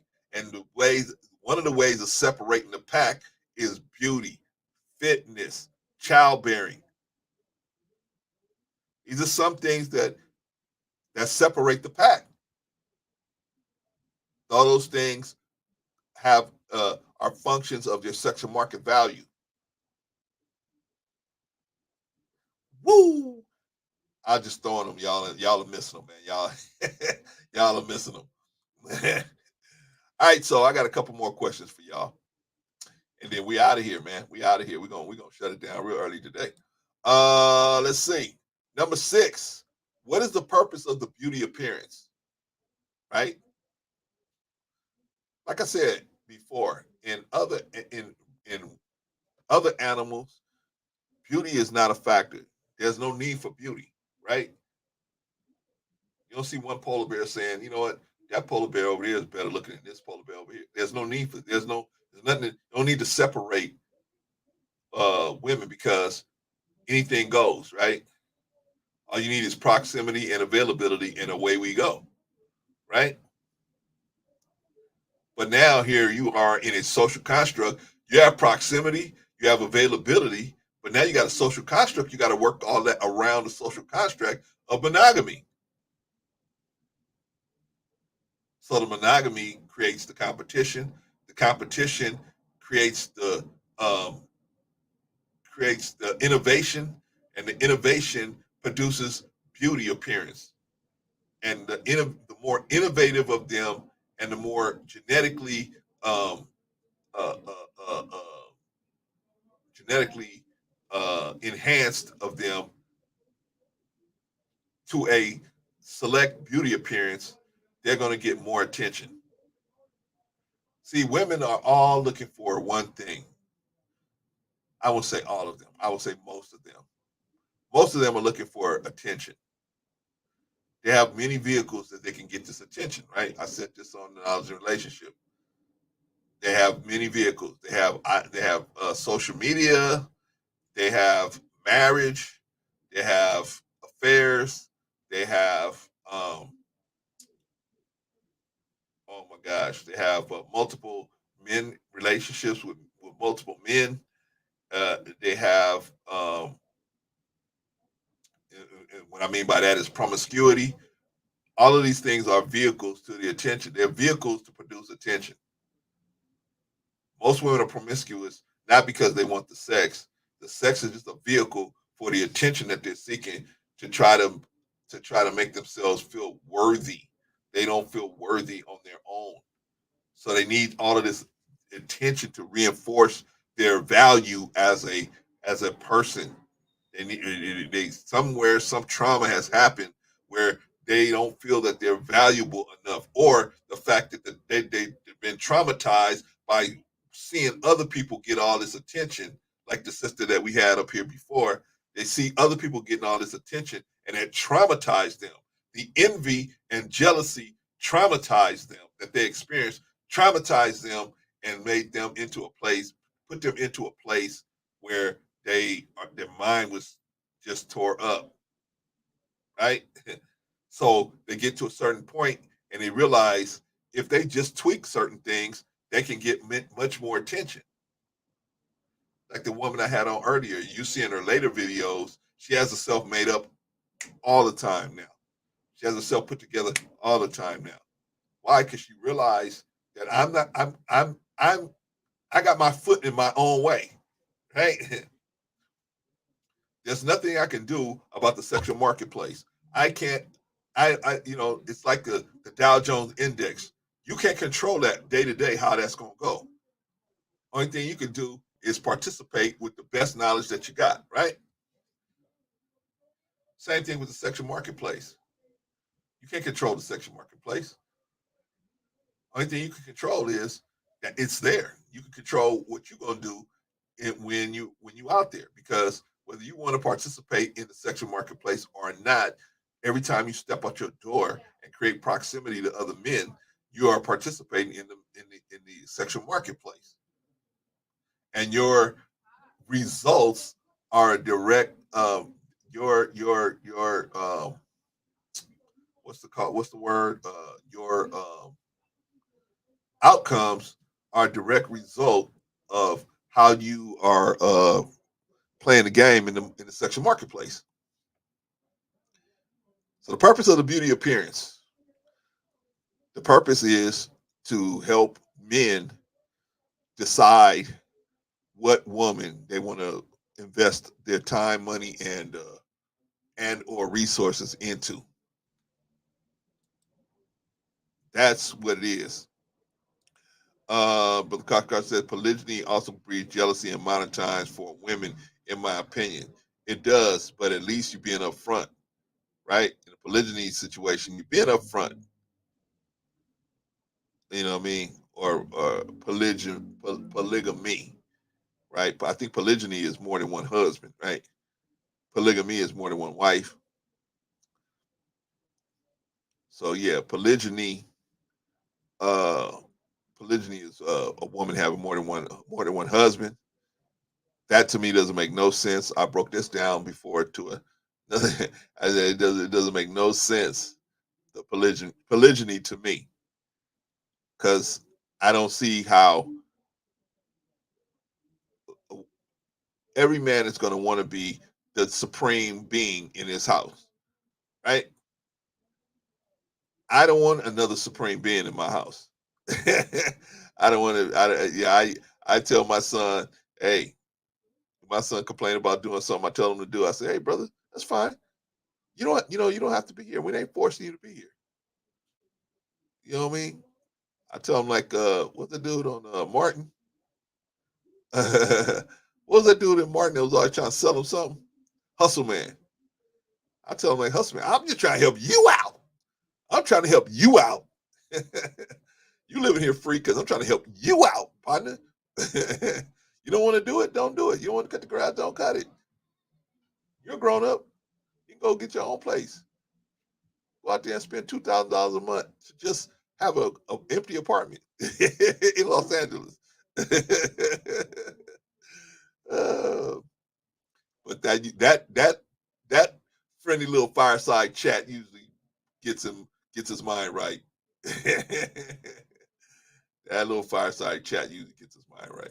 But yeah, man, polygyny. I think that's when a woman has more than one husband, and that is not going to work in most cases because most men want to be the supreme being in their house, and if you got another supreme being in your house that can enter your coveted property, and when I say property, I mean soft property. There's hard property, right? Your property that you can touch and you can break, but your wife is your soft property. This is soft property that you got, man. When I mean you own, I mean you are responsible for this person. This is so in as men, as males in animal kingdom, we we will look at something as being our property, even a female as our property, as our soft property, and you can't have another male entering your soft property. That's just not gonna work. I don't think in most cases over the long period, it just won't work. That type of situation will implode at some point. All right, so I think y'all, I made my case today. I made it clear that pretty privilege does exist. Women do get away with a lot of different stuff because of pretty privilege, and the concept of beauty is a the concept of beauty is a side effect of monogamy as a social construct. Monogamy creates the competition. See, when there's monogamy, now men have to compete for. They have to. Well, women they have to. They have to designate a woman, a particular woman, to be monogamous with. Let me say it that way. Men have to designate a particular woman to be monogamous with, and so that involves a choosing type of methodology. And how do you make this choosing methodology? Well, you have to have certain things to separate one woman from the next woman: height, weight, beauty, appearance, so on and so forth. Right? And so that's where the beauty comes in. The beauty is one of those separators when we're dealing with monogamy. If it wasn't for monogamy, we wouldn't need beauty as a separator. We wouldn't need it. But when the monogamy drives the sexual market value of the sexual marketplace, monogamy drives the sexual marketplace. If there was no intention on monogamy, at some point there would never be no sexual marketplace. You could just have sex with whoever. It wouldn't be no big deal. But men want the most bang for their buck, and so they're gonna have separators to try to get the most best, the fittest, most arousing females that they can find. All right. Questions, concerns. I think I answered all those questions. I'm not going to do a long one today. I think you guys got the message. I think you guys got the message. I give you guys about 5 minutes or so to give me, maybe I'll give you a couple minutes to give me some questions if you got questions. If not, I am going to move on down the road here. What they said, ease on down the road. Yeah, I'm going to ease on down the road. Remember the Wiz? We're gonna ease on down the road. Come on in, ease on down the road. Do do do. Ease on down the road.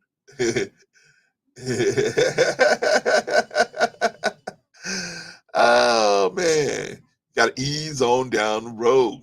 I know, man. Some of my detractors, they're out there in the bushes, man. They are out there in the bushes. Shout out to the hypocrites, man. They're out there in the bushes somewhere. I could tell they keep giving me these dislikes. That's cool. That's cool. You out there in the bushes. I see you. Brother Big Riggs. Brother Big Riggs. Glad to have you in the building, brother. Thank you, man. Your support is always appreciated, my brother. Always appreciated, man. I thank you so much, man. Same thing, brother Koskar. I appreciate you, man. Interesting narrative, brother C. Peace and respect to all. Yeah, man, definitely. Brother Big Riggs said I was spilling game. I was trying to, Brother Big Riggs. I'm trying to, man, because you know what, man? I know that a lot of people don't understand. Nobody's really breaking it down, man. I rock with you too, brother. I keep telling you to put your page out here, man. I just don't have it up here. But, man, you got to put your page out here, man, so I can support it, man. I can put you out there. But, yeah, man, I appreciate y'all rocking with me, man. I appreciate you, Big Riggs. I appreciate everybody that rocks with me, man. All of y'all, man. I appreciate y'all, man, because I'm just, I may make fun of people and stuff like that, man, but really, because I'm a kid at heart, man. I ain't trying to hurt nobody's feelings or nothing like that, man. I'm just like Chef and made thing about me. That wasn't that big thing. I didn't take it. I didn't. Oh no, they hurt me. We wouldn't even trip like that, man. You know what I'm saying? I understand. You know what I'm saying? So it's no big deal to me. It's when they lie on me, brothers. That's when I got the problem. When they lie on us and they telling other people that, oh, like I'm sure Patrice ain't got her apology yet. Patrice ain't got her. Nobody has came to her and said, hey, Patrice, I found where you said XYZ. That haven't happened, I'm sure. And then somebody said they would have publicly apologized to her if they didn't find it. I'm sure she hasn't gotten that public apology either. Right. So they lie on us, brothers. They lie on us, man, and that's when I got to get upset, man. I don't mind you making fun of me. I don't mind you clowning me. I don't mind that. But when they lie on us and they say we did stuff, man, that's when I got problems, man. That's when I say, wait, hold on, man. We gotta do some chin checking here because you can't just lie on me, man, and just say, hey, I did this, I did that. JP, my sister, yo, you said what now? We got mad love for you. Woke up from a nap and heard Cookie Monster speak in my name. Do I need to pull up Chicago Rilla Style? I don't know what Chicago Rilla Style is, but yeah, you can if you want to, JP. I'm only going to hang out for a few more minutes, but if you want to, just let me know if you want to. I'll send something to you, and you can come right up because I don't. Well, I just put the link out, man. If you want to hit it, let me see. But like I said, yeah, you can pull up if you want to. sometimes I get to talking so much, y'all. I forget to y'all got to remind me to put the link out, man, because I will forget because I get on a roll and I'll be talking and talking and talking. I know one thing, JP, you better not come up here eating no cookies. I know that. I know that. I'll take anything else other than cookies. If you come here trying to eat some cookies, I'm gonna drop you back down, JP. Boom, snatch you. Oh, I'm gonna snatch you up, girl. What do y'all think about today's live stream? What do y'all think? Could y'all rock with some of what I'm saying? All of what I'm saying? A few things. What? What y'all think? Y'all think it's? Did I say anything that makes sense? Right? I mean, I tried to make sense. I tried to show y'all that, man, this is a real situation, right? It's a real situation going on here. My sister OG Patrice said, let's talk about Black Life Bro Clans. You, me, and Brother Rico, no good deed goes unpunished. I'm all good. Hope you guys are too. We did a good thing, and that's all that matters. Yeah, that's all that matters, Patrice. I'm just saying. I sometimes I look at, like, while the stream is going, I'll see if people are liking it, and I'll be like, okay, we're doing good. We're doing some good work. But I always see now, since we had that showdown with that particular person, I see that I always got a dislike in here somewhere. Right? And I'm like, why? Okay, I'm gonna let you get away with that. Hey, brother So, Clan. hold on, what's going on, Jay? How you doing, man? Yeah, I feel a lot better now. It took 3 days to heal up, but I feel a lot better right now. All right, man. Glad to So, hear it, man. so Glad to hear it, bro. like I was watching your show. I just got off of work, and Okay. shout out to my sister J Pam on here. Much Sorry, I love, haven't been doing the much love to you, sister, man. Sorry, I haven't been doing anything. I've been recuperating from the sickness I got, so I'm a lot better now. My stream will be going on tonight, and I'm here to support my brother here, and give him some answers on what I thought. Okay, Jay. Before you get started, brother, what time you going on? Oh no, any one of your choosing, because you said a lot of stuff. No. I said, what time are you going on? What time is your stream starting tonight? Oh, tonight it'll be 7:30. Okay. 7:30. If you haven't already subscribed to Jay Takashi, go on over there, subscribe to Jay Takashi, and see if that's the kind of what do they call content that you are willing to support. All right, brother. And also support man, brother Clarence here. He's a peaceful guy with some good wisdom. Trying, man. I'm trying. Shout out to OG Patrice. Shout out No, to we're OG. talking about. I'm trying. Hold on 1 second, Jay. Shout out to April Carter. GD, good to see you in the building. Thank you for stopping by.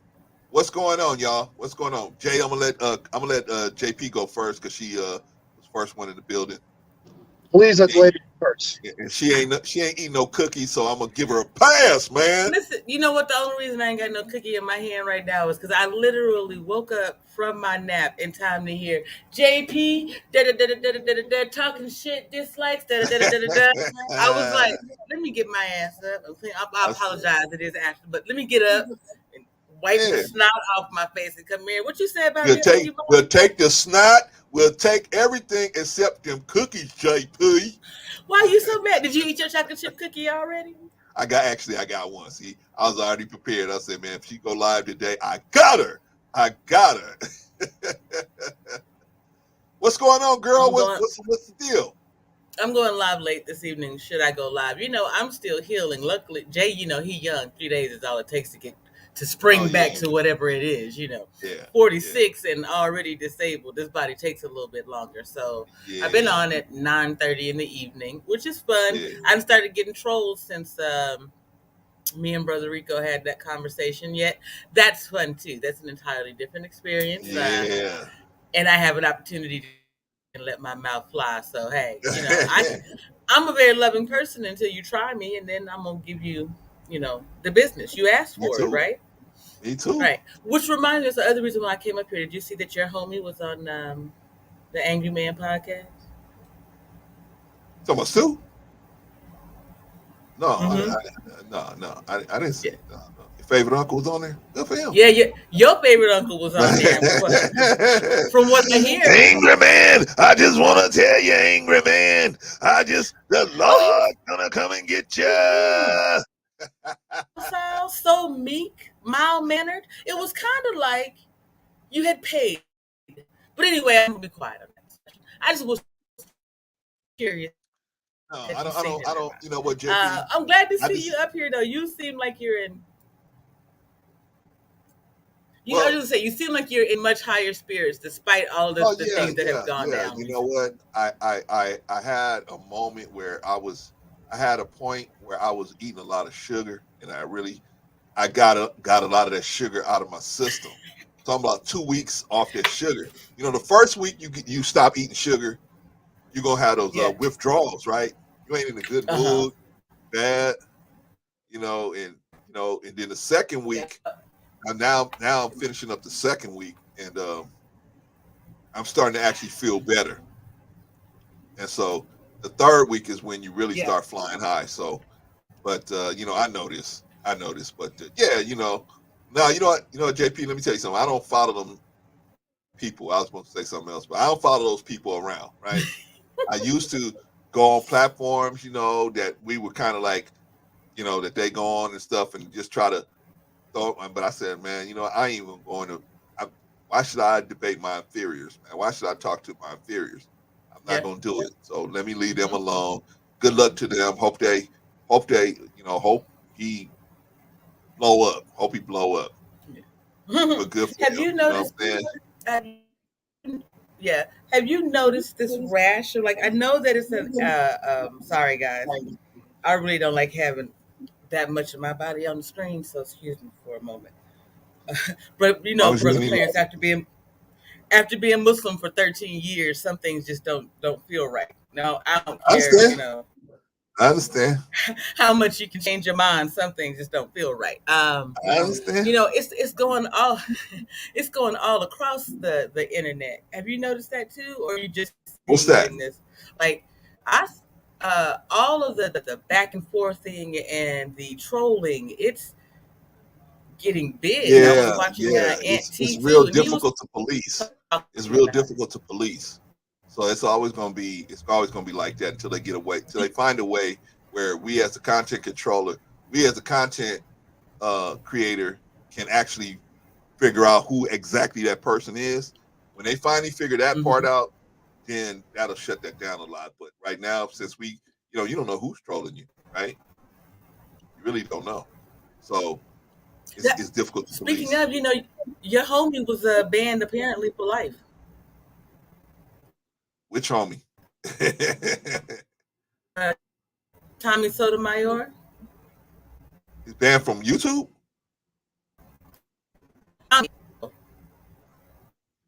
You breaking up, JP.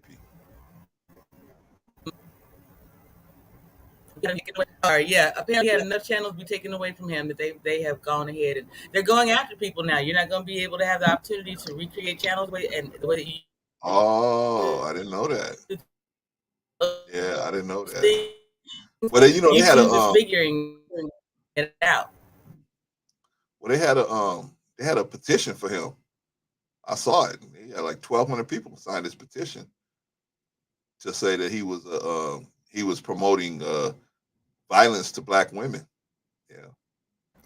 He's been on this platform for 12 years talking that yin yang. Why now all of a sudden? I think he's not bankable as other people. Other people are saying the same things, but they're saying it in a better way so that they can make money off of the ads. It's difficult to, if anybody goes on his platform promoting any type of business or ad or something like that, those women are going to be all over them. And so when it all boils down to it, these people ain't giving us these channels because they nice people. They're giving us these channels because they're making money off of it. And if they can't make money off of you, then they're going to pull your channels ultimately. And then you start being offensive, they're really going to pull your channels. So that's in my opinion, what I think happened to him. Man, Brother Clarence, I kind of like being a pop-up streamer and being able to sit back and look at it, these folks are all around messy, from posting fake husbands and um, events that happen. Yeah, all kinds of things. People's whole lives are being just thrown out on the internet, and not by them. It's at social media. It's not social no more. See, I don't know that's what why the I other stay in my word lane, is. JP. That's why I stay in my lane. I don't go running around on different people's platforms no more. I used to, but I don't run around on their platforms no more. So I don't even know what's going on. I don't know who's doing what, because the people I used to try to listen to them and follow them or whatever, I don't do it no more. Hold on, Jay. I'm gonna These get aren't you in here even the just a minute. same. I apologize, Jay. Just one more. These aren't even the same group of people that you No, and I go. would have kind of like been being thought to have started out with in this thing. I'm not saying that. What I'm saying is even the ones who've been here 10, 15 years are like, what the hell is going on all across this, and not even beef sector of YouTube. It's just black YouTube seems to be going wonky. Look at man Kevo. A host of other people out here just seeming to be, unraveling in real time. I know you said when we first came into this, you're like, JP, it's gonna be a while, JP. You and me, we telling that truth thing. Ain't nobody gonna listen, JP. We gonna sing Right. it, JP. I love that part. Anyway, and you're right. Now you're starting to see it, but it's not just this little bitty space that we were thinking it was. It's so much more than that. That's all. It's just But you know what? amazing to me the But you know what? scale of it. But you know what, JP? This is why I remember we were talking. We talked, like you said, a long time ago. We talked, and I said, you know what, this is cool. We're gonna be out there. See, because if we just stay in our lane, all this dust, when the dust settles, we're gonna be right here. We're gonna be right here where people gonna be able to go to and say, hey man, y'all still here? Oh, okay. Maybe y'all talking about something. Maybe y'all see. I don't. I used to run on their platform. I used to try to get on the PE, the mothership. I used to try to get on this and that. I used to try to do a lot of stuff, but I don't do that no more. I don't follow them around. I don't try to go on Sir Harold Speaks and all that stuff. And there's nothing against him. Shout out to that brother, but I'm just saying I know that there's other content creators that go over there that have a problem with me. So I don't even go in those spaces no more. I just leave everybody alone. I used to go on Courtney's channel. I don't do none of that stuff no more because I know other people got a problem with me. Maybe they don't in particular have a problem with me, but I know people that they are tight with have a problem with me. So rather than put them in that position, I just leave them alone, right? I go on some people's platforms, they can't even mention me by name. Like if I put something in the chat, hey, I'm glad, I said a content creator, hey, you did a good job. This is a good stream. They'll say every content creator in the chat's name except for me. Right? They go, oh yeah, and they won't even put it up there, right? But I realize I don't think they have something against me. It's they rolling with the car. You know what I'm saying? Like in the prison system, you got to roll with the car, right? You got to hey, if the Mexicans are fighting the blacks, whether you was in it or not, you black, you in it. You know what I'm saying? You got to roll with it, right? So, and the same thing with the Mexicans, right? So, but I think they just rolling with the car, right?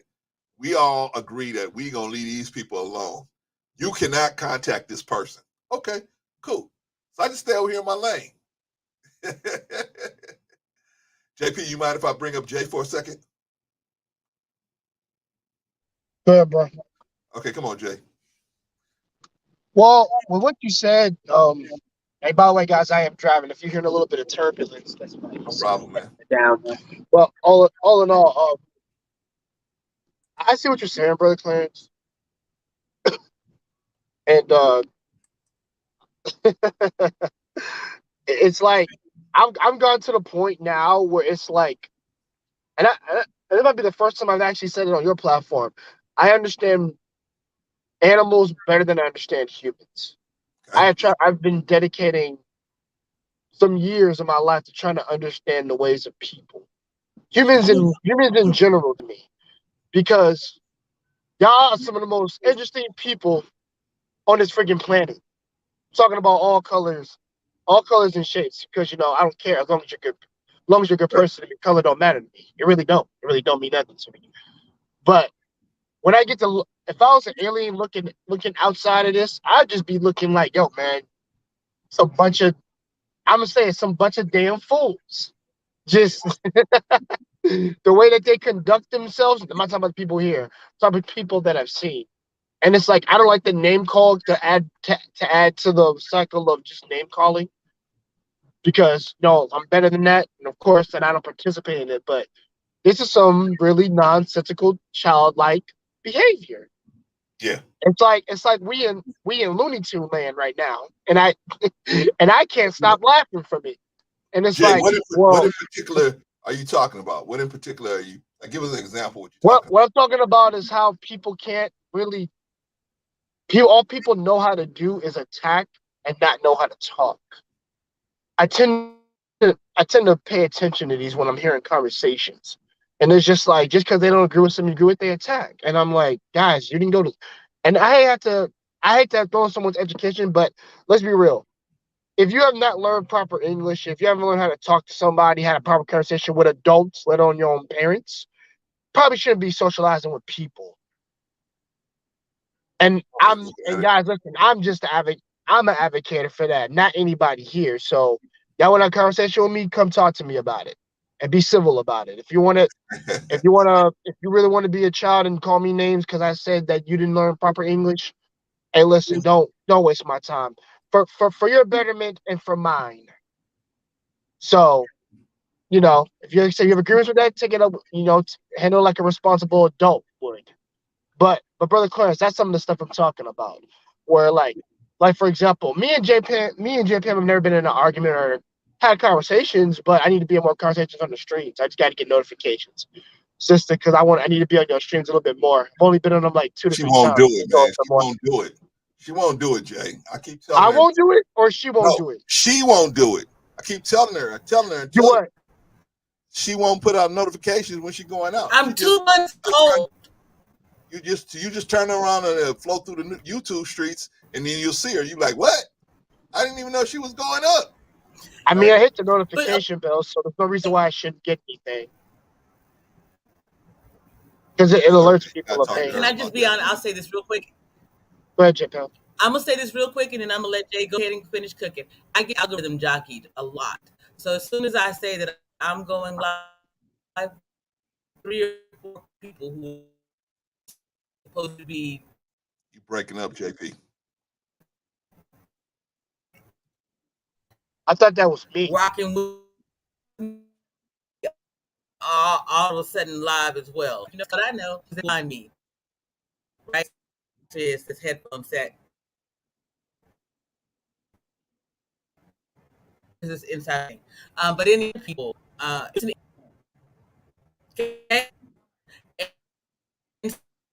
So I'm still working on JP, you some breaking things. up. I died with Coot. I had some serious stuff happen. Damn it. Okay. Can you hear me now? Okay. Now I can. I hear you. But I promise, 9:30 at night. I promise I will be live at least Monday, Wednesday, and Friday. Tuesdays and Thursdays, I'm trying to do 420 on Twitch and sometimes on YouTube. Big Rig fussed at me 2 nights ago and last night that I need to do more and stop being on other people's panels the way that Brother Clarence said. But at this point, the only panels that I continue to go on are yours, Brother Clarence, Darrell's, and Rashawn's. Very limited in what I do. Okay, me too. And Jay, I try to, once Jay gets the movements going, yeah.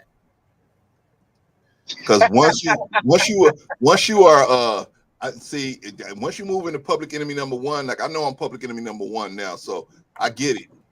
So I'm not trying to put anybody else that don't have a problem with me in a bad situation. So I just leave them alone. I'm like, okay, no problem.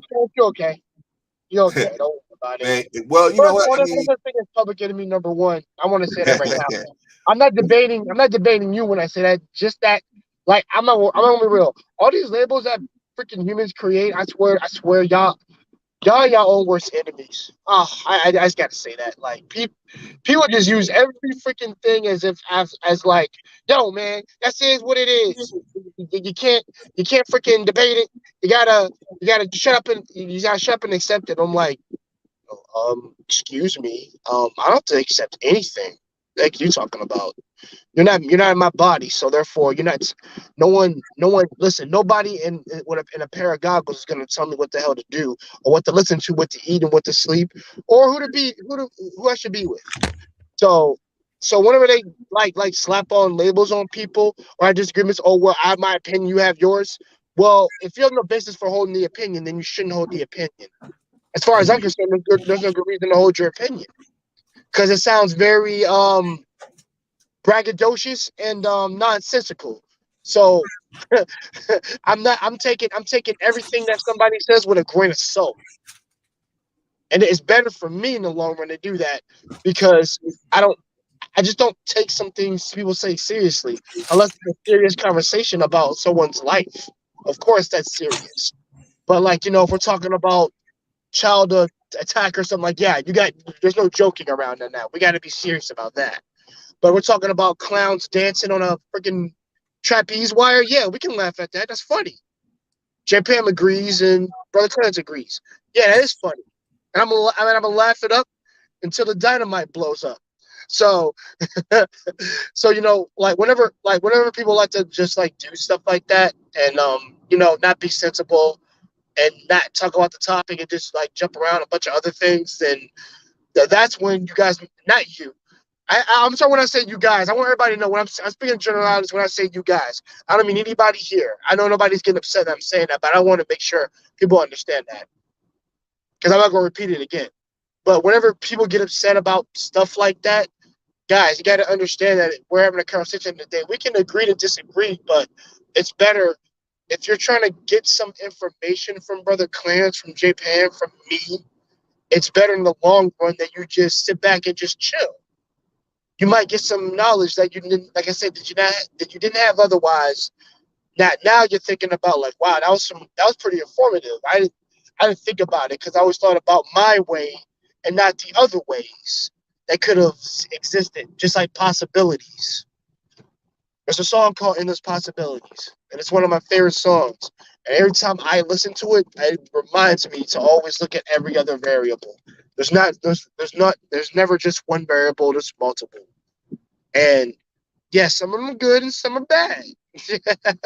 I'm on the ones that are good. I'm not with the ones that are bad. Now, granted, um, guys, Brother Clarence for me, because I've been to some streams with him, and I've been to streams where he's attended some things. I don't see him as first of all, there's something, like I said, there's something as public enemy number one, because everybody's enemy, everybody sees the person, their neighbor as an enemy, which by and large is really, really weird to me. But he just has a different perspective and a mindset from you guys, because remember, he's from a different era, but at the same time, he is still your elder, senior in this case. So no offense, Brother Clarence. What I'm saying that with respect. I know J-Pam's laughing, but because like I said, it's just a thing to understand where the old school cats come from, to where you have to hear some of the perspectives that they got. Let's be real. I still listen to my dad, y'all. My dad is like freaking 70, so I don't want to hear that crap. My father still gives me some great advice when I need to hear it. And it's not like I'm 30, so I don't listen to him no more. Y'all wilding. That's wild. That's wild. Hey Jay, you think Yes, sir? you think my favorite uncle could give me some good advice? Your favorite uncle? That's who you're talking about, right? Well, okay. I mean, yeah. Okay, let me ask you. Favorite uncle, as in that he gave you good advice, he helped you, spit you some real life knowledge in the sense of that, or was he just nice to you? No, I mean he's on YouTube and he gives out some okay advice, but Okay. a lot of the advice he gives out is not that good. And so me pushing back on some of that advice, I see, because I don't know who you saying it was my senior who was my senior. I don't know who you exactly was talking about. Okay. Well, I was referring to you as like an old school cat, not a goat per se. I said like a old school cat that had knowledge on things that are based on his experience that might be beneficial to other people. Not looking at it from a You weren't talking generalization. about anybody in particular. Yeah, I won't talk about anybody in particular. Oh, okay. But if you have that person that you get advice from. I thought you were talking about our favorite uncle. Okay. Oh, your favorite? Wait, listen. I have two favorite aunts, but I don't. They told me certain women that I should look out for when I was younger. So, and man, my favorite uncle is an old man on the block. right? Yeah, so that's what I thought you were talking about. The one that gave me the, gave me the strike down. Bam. I'll say this: if he was real with you, that makes sense. Go ahead, Japan. Oh, she's freeze. She's in froze Oh, mode. So She's it's but she, froze. yeah. Right when she Am I got the stuck dip part, you again? froze. You were yeah, freezing.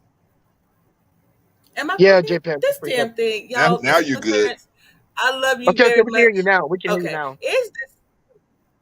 it's this Arizona heat. I don't care what nobody says. I Arizona, baby. feel like once you get like 85, that's something to like it gets crazy midday here. Nothing could be correct here to Ethernet and have an issue.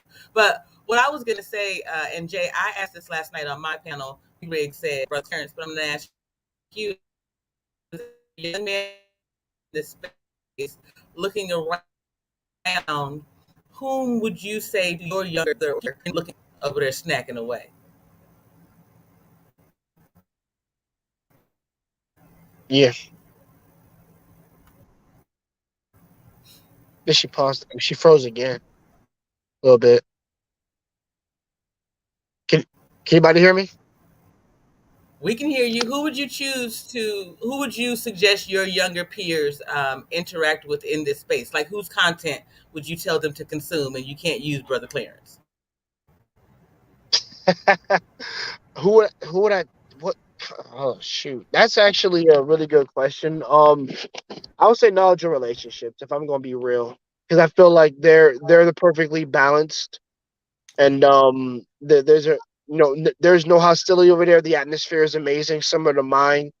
And no one's trying to like brag on each other or anything like that. It's just more often than not just people being people, and they'll hear your perspective. They have different perspectives of their own, but they'll also question yours. So if you don't, I'll say this: everybody has a right to challenge your beliefs, but not in the sense of like insulting you. Over there they don't do that. Over my place you don't do that. And like I said, they're just more welcoming. I will be I'll be real about that. I think they're very welcome. In terms of like people that you want to, I guess, get your feet not your feet a little bit wet in there. I would say honestly, and I'm not even trying to brag. I'm gonna be real. I would say come out to one of my chill out sessions. Just like for like a warm up, and then after that, go to knowledge relationships. Talk like I said, just work your way up. I would say. And the reason why I say come to mind first is because my atmosphere is very similar to theirs, but the difference is we don't hound you with a bunch of stuff, and we're just here to hear you. We're here to hear you talk and like what you think. So we're not here to actually I guess rag on you, insult you. I don't like I said, I don't insult nobody over there. Nobody insult nobody on my freaking platform. And that's just not how it goes. Even if we were having fun, we don't do that. Like, yeah, we don't do that. But all in all, personally, I would tell you to go to knowledge and relationships overall, if I'm gonna be honest. Like I said, they have the complete package. And that's me taking my biasness out and looking at it critically. So yeah. I appreciate that. I appreciate you And, answering. Brother Clarence, I appreciate you being up here. I'm gonna go and get my signal together and get it in the chat so I can talk. But I will ask, Brother Clarence, will you answer the same question? And then outside of that, I appreciate you, gentlemen. Y'all are great. oh yeah, I'm gonna go get me go to some oatmeal JPM raisin channel cookies. too, by the way. It's a hard question for me because it's difficult. I would say knowledge and relationships. Definitely, I probably had a couple knowledge and relationships. JP. Um,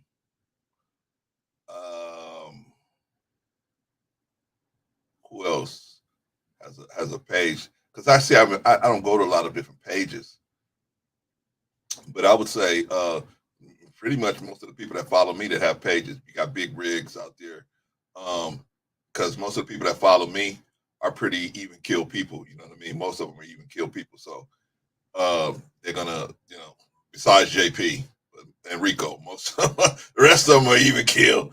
But I would say definitely knowledge and relationships because they talk about a variety of different topics. I mean, I couldn't say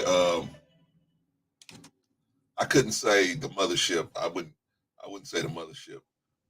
And not because it's because of the triviality of over there, man. They got a lot of triviality over there. And I wouldn't send somebody over there to try to get knowledge. I would send them over there for entertainment. Um, who else? See, I don't want to slight nobody, but the reality is, JP, I don't go to a lot of different people's platforms, so I don't really know. I really don't know what they're talking about. But I always encourage people to go. One community.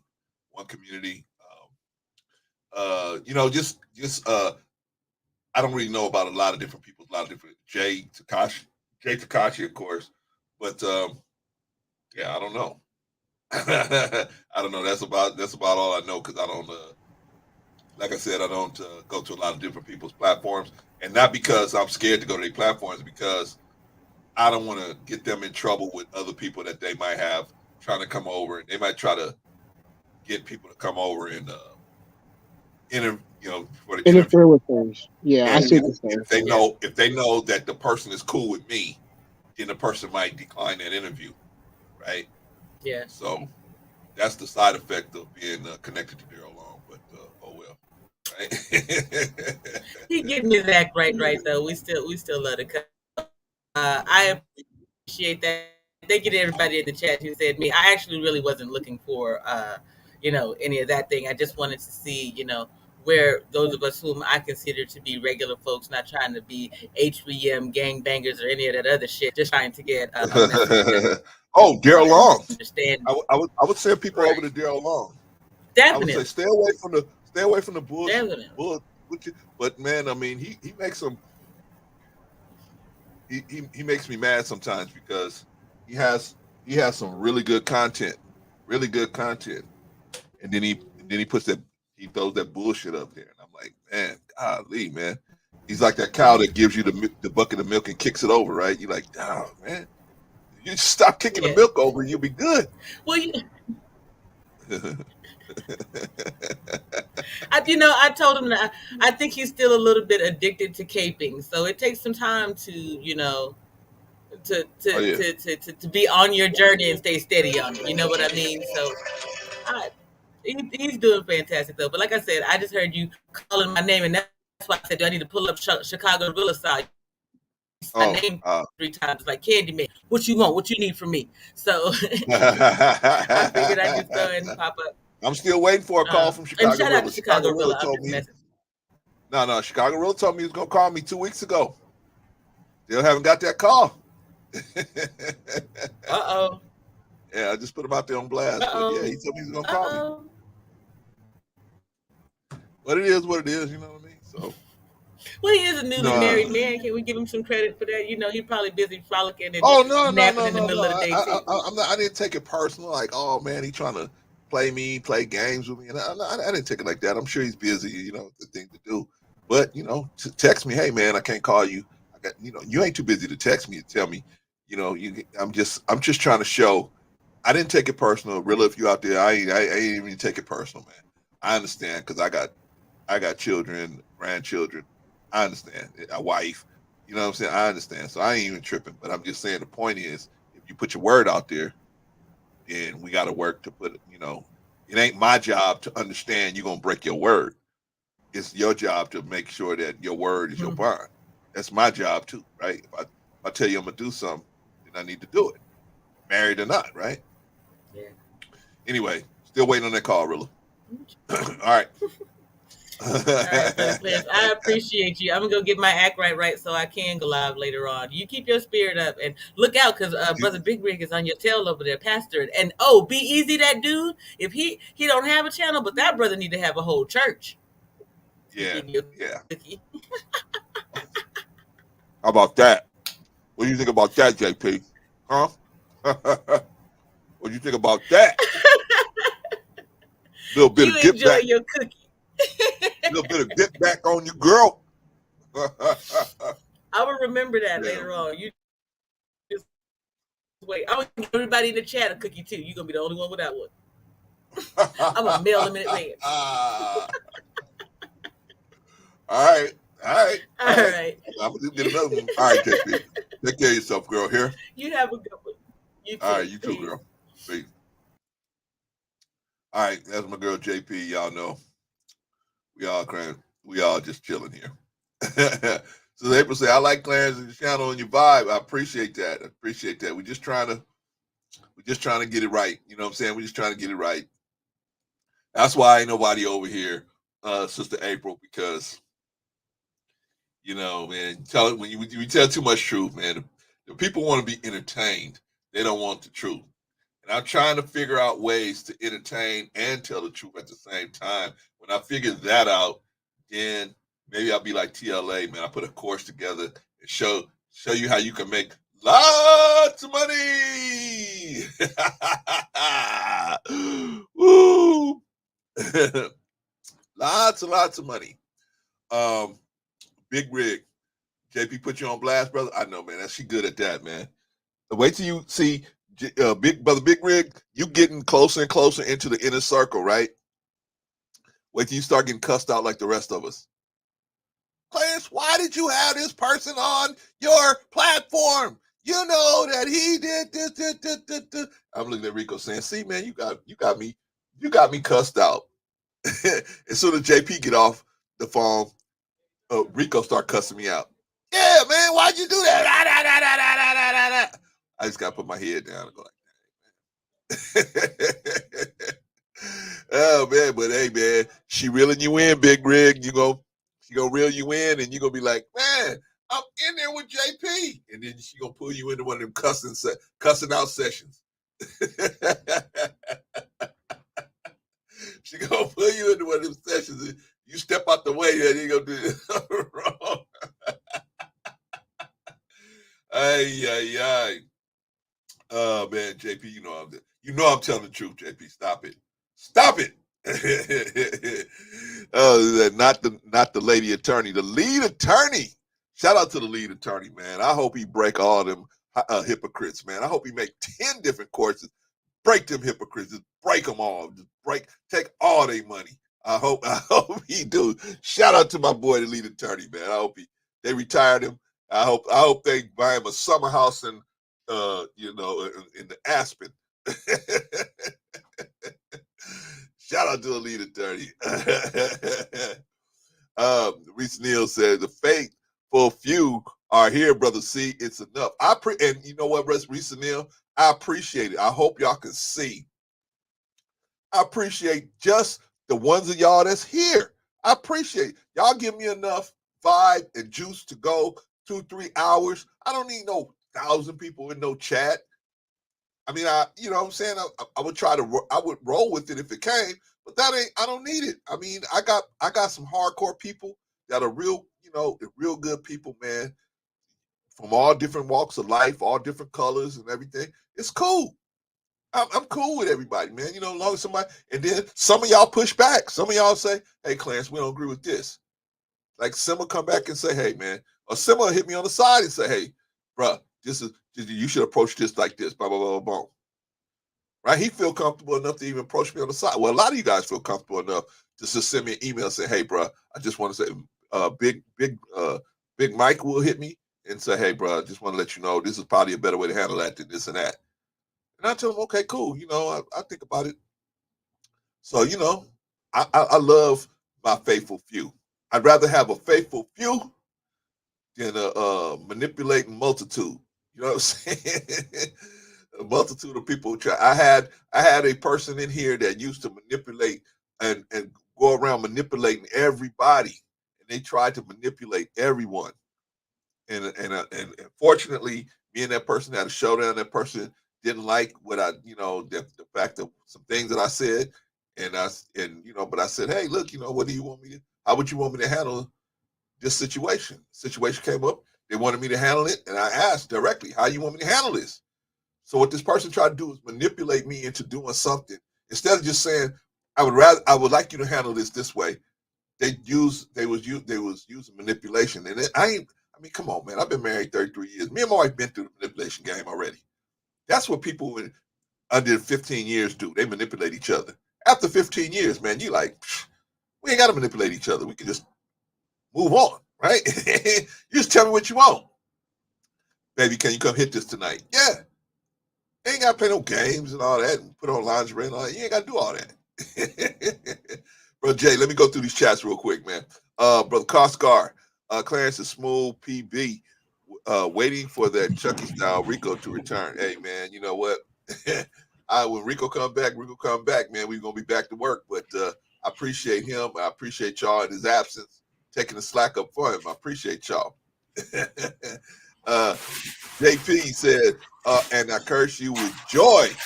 Let's talk to Better Black Live, and I'll get it right back to you, girl. Appreciate you. But yeah, Rick said break them. Yeah, man. Hey, I hope the lead attorney come out with 50 courses and he just break all the hypocrites, man. But break them. I want to tell you that today I got the lead attorney. He's on my stream today. The lead attorney. And I just want to let you know, I paid $5,000 to go on the lead attorney's super duper super friend course that'll teach me how to get more people, get from 1,000 to 2,000. Hallelujah. Funny. Shout out to my favorite uncle. We almost done, Jay. Hold on 1 second. Almost done. Okay, go ahead, brother. JP, Koshkar, April, let's see, everybody's shouting at each other in the chat. Let's see. Boom. It was right, Clint. Yeah, break them. Break them hypocrites, man. Recently said, well said. All right, brother Jay, what you got, man? What you got for us, brother? Because we about to turn out the lights, close the building, close everything down, man. What you got for us, man? Yeah. Can you hear me? I'm all good. I can hear you, brother. You're coming in great. Okay, there we go. Sorry about that, guys. Okay. Now, when we said earlier, at least before I cut out, guys, I got out of my car, just in my room now. So what we were saying earlier, like, hearing different perspectives, and you said like your way might not be the best way.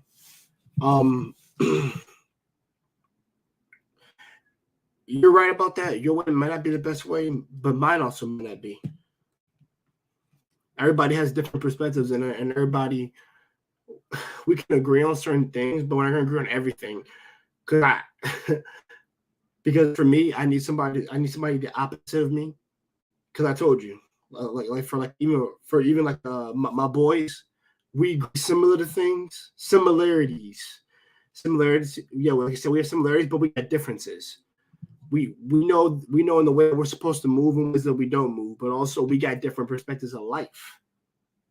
So that's why I rock with the boys that I rock with, because we're different. We're not all the same. We're the same as in that we're both males in our group, but other than that, the key experiences have turned us into something special in a good way or in a bad way. It depends. So, and because of those experiences, we're not polarized. I would say we're just so different from the average norm with how we think, because we're a bunch of theologians. We talk about some real stuff, and how we approach each conversation is very differently than the last one that we had. Even me, they say, well, Jay, that's a different approach, man. You didn't talk that way prior to the last conversation yet. Yeah, bro, because we're talking about something else. So I'm not going to approach it the same way we did. Like I said, we did when we had that prior conversation. This is something completely different. And funny enough, I just got done, at least this morning before I went to work, I got watching the A-Team, and I realized when I watched that movie, y'all, those were a group of cats that were all the same in terms of military background, but the difference was with them is that each one being in different ranks, and also not just by the color of the skin, by the color of their profession.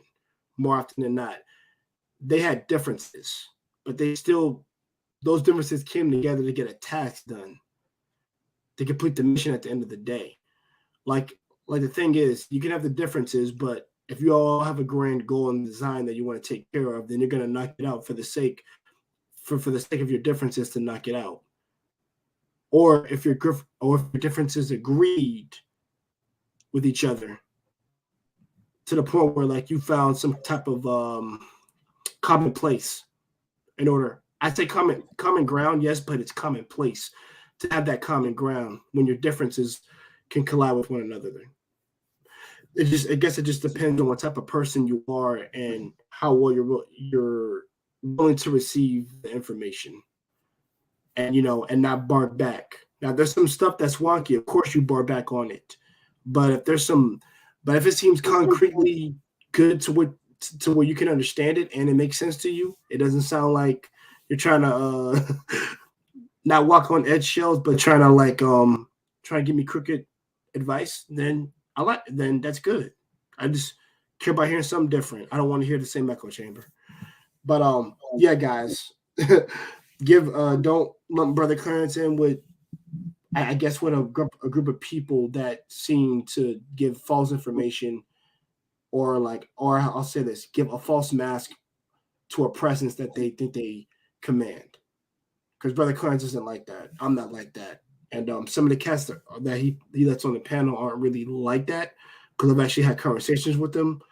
They don't give me that impression. And I say this, if they're hiding it, then it'll eventually be exposed. But all in all, just shout out to my man, Brother Clarence, right here. He gives you some good content, even though we were supposed to talk about pretty privilege. I know, trust me. There's so many people doing content on that. I already know what it is, y'all. I already know what it is. I'm here to support him and what his thoughts on it are. Me, I know it exists, and I don't need to say no more. The thing is, listen. I said it before. Burn this motherfucker down to the ground. That's how you fix all this. That's my solution. Listen, I'm very archaic and I'm very direct. Burn this sucker to the ground. Now, do I have a problem with it? For me, I don't care. It ain't, and it's not a hindrance in my sight. But it's something that can always might evolve as time goes on. Heck, who knows? Maybe 10 years from now, they're still around. Everybody be horrendously disfigured, women included, all the pretty girls, and then looks won't matter at all at that point. I'm not saying what happened to the dudes. It happened to a few of y'all, but yeah, it might happen. So you never know. But all in all, like I said, support my man, Brother Clarence here. Like I said, it gives you guys great content. I love his takes, his breakdowns, and his arguments. They actually sound different than some of the cats I run into, and that's what I really need is difference. Like I said, I don't want everybody to be the same. That sucks. Right. Appreciate you, man. All right, Jay, man, I'm gonna put you down, man, because we're gonna get out of here, man. I'm gonna got you, man. I don't want to keep you here long. Shout out your chill session tonight, brother. All right, guys. My chill out session is going to be 7:30 p.m. today. Like I said, I'm recovering. I just recovered from a sickness that I had. I'm at 65 to 70%, but I'm gonna have a moderator with me tonight, and guys, we're gonna have some fun talking about anything that you guys want tomorrow. I'm sorry, tonight. To anybody who wants to join, like I said, just look up my channel. It's my name right here on the panel, which is Jay Takashi, JayTakashi, and I have my logo on there too. So it'll be 60 videos. You'll know it's me. And brother, I'm inviting my brother Clarence to that chill out session because I think he can spit some advice over there. Thank you, brother. Appreciate you, man. Thank you for the invite. Thank you, sir. You know, I don't go on a lot of people's channels because I don't want to, I know that a lot of places they won't people will run from me because of other people that I'm trying to mentor and trying to work with and trying to help them get to the next level. So for doing the work of Christ and doing Christ's work, I get crucified. So, but I knew that was coming, so it's not no big deal. But don't lie on me. That's what I got the issue, man. When they lie on me and they say, "Hey, you approved this and that type of behavior. No, I didn't. I did not. So don't say that. All right, y'all. What y'all think?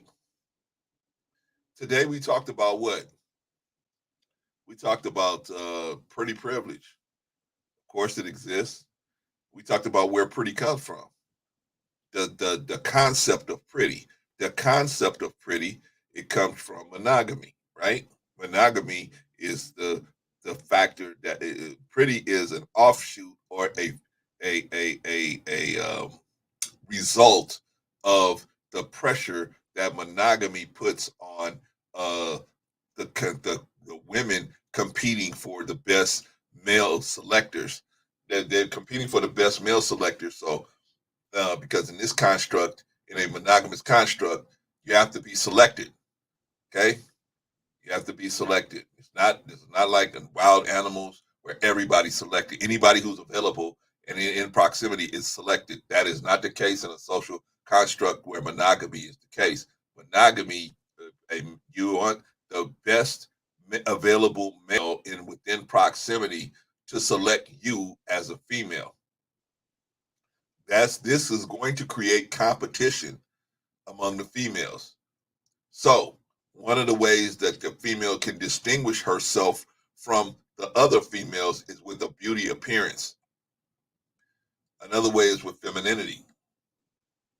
Another way is with usefulness, right? But before, most females would not even get to the usefulness. Most females would not get to the femininity. They will their first thing is going to be one of two things, and it's unfortunate. They either use a beauty appearance or they use sexual tension. They will start off creating this huge amount of sexual tension, right? So the men, when they get when a woman creates a large amount of sexual tension up front, the man does what the man says to himself is, if she's creating this sexual tension for me and she doesn't even know me, then she's probably creating it for any other guy that comes around her. That's the problem that you're facing by using sexual tension to draw a man in. What you need to be using to draw a man in is you need to be using your femininity, right? Your femininity, your grace, your spirit as a woman. When I hear a woman speak and I hear that woman talk and I hear her act like a woman, I'm naturally drawn to that. I'm naturally drawn to that. When I see a woman acting like a man with a masculine framework, I don't care how good she looks. I see her with a masculine framework, talking like a man, acting like a man, moving like a man. I've seen girls that were just beautiful, man, and they move like a man. They talk like a man. They talk to men like a man. That's because they don't see to them. They don't see you as worthy of having a femininity out there. But then they say, oh, when I see Chad, Brad, Chad, Tyrone, and Ray Ray, I'm going and Pookie, I'm gonna be feminine for them. You know, a lot of women do that. I'm not saying all women do that. I'm just saying a lot of women do that. They got it backwards. We talked about the wall, right? What's the purpose of the wall?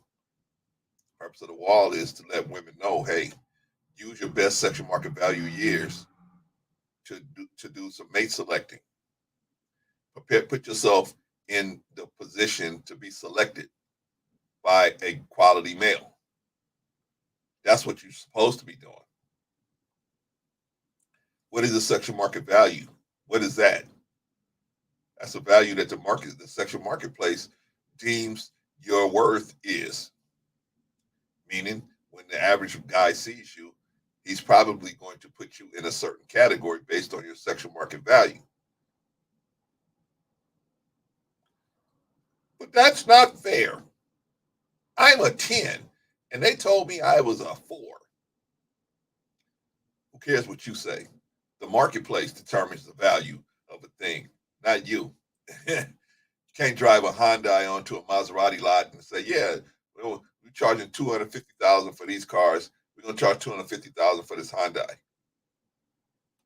Don't work like that. Honda is gonna be worth about $9,000, just like it is when you drove it off the lot, right? Man. What else did we talk about? We talked about long-term relationship value. Long-term relationship value. You got a long-term relationship. Why are you, as a woman, not being selected for long-term relationships? That's something you need to investigate.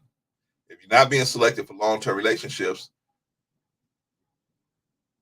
that's the whole point of your having sexual market value, is for you to use that information to put yourself in position to be selected by productive males. But the feminist agenda has told you that you don't need to do that. You can go get your own money, so you don't need to be selected. But you, in your heart, in your hypergamous nature, you want to be selected.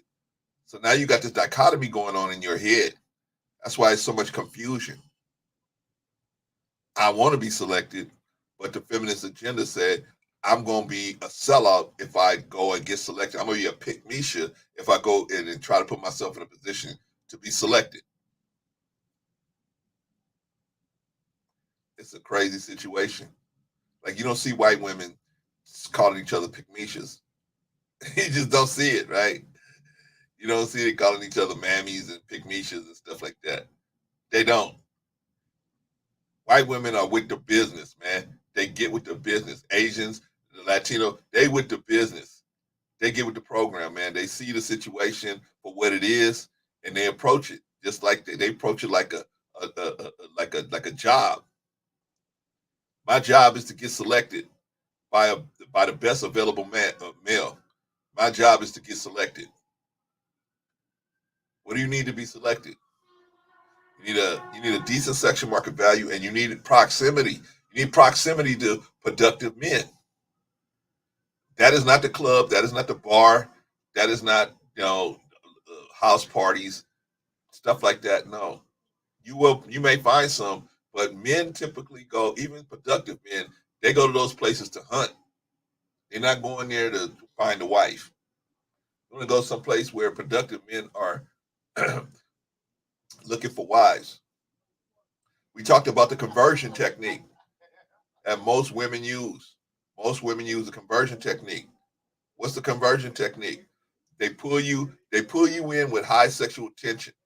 And then with this high sexual tension, they try to convert you from having them in a category of just a friend with benefits into a matrimonial prospect. The woman tries to make this conversion in your head. The best way to convert somebody is with femininity. But they try to convert you by trying to sell you all these the benefits of being with a beautiful person. I have this beauty, and I'm going to let you get in the bed with all this beauty instead of showing your usefulness. You got to have some usefulness to go along with your beauty appearance, to go along with your femininity. You got to have some usefulness. If you're not useful, what you're going to a person that's not useful is going to be easy to be discarded. Right? I mean, if I got to wash my own clothes, I got to cook my own meals, I got to make my own beds, I got to fold my own clothes. What do I need you for? Just because you look good? You don't do dishes, you don't do windows, you don't clean, you don't cook. You're going to be very easy to get rid of. Very easy. Very easy. So what happens? In the case where you're not going to be easy to get rid of, you're going to have to recognize that the man cares about you more than you care about him. The Jada Pinkett situation. She has no fear. She has no fear of nothing she does because that man is not going nowhere. He's even willing to go slap one of his best friends. He's willing to go slap him publicly because he's so frustrated with her. Clarence, you ain't no psychiatrist. You ain't got no degree. Okay, go on and get one of your degreed Negroes. Go get the lead attorney or go get the kosher clinician or one of these other degree Negroes. Bring them over here and tell them, hey, come on over here. Clarence talking about some stuff. Why don't you ask them a question?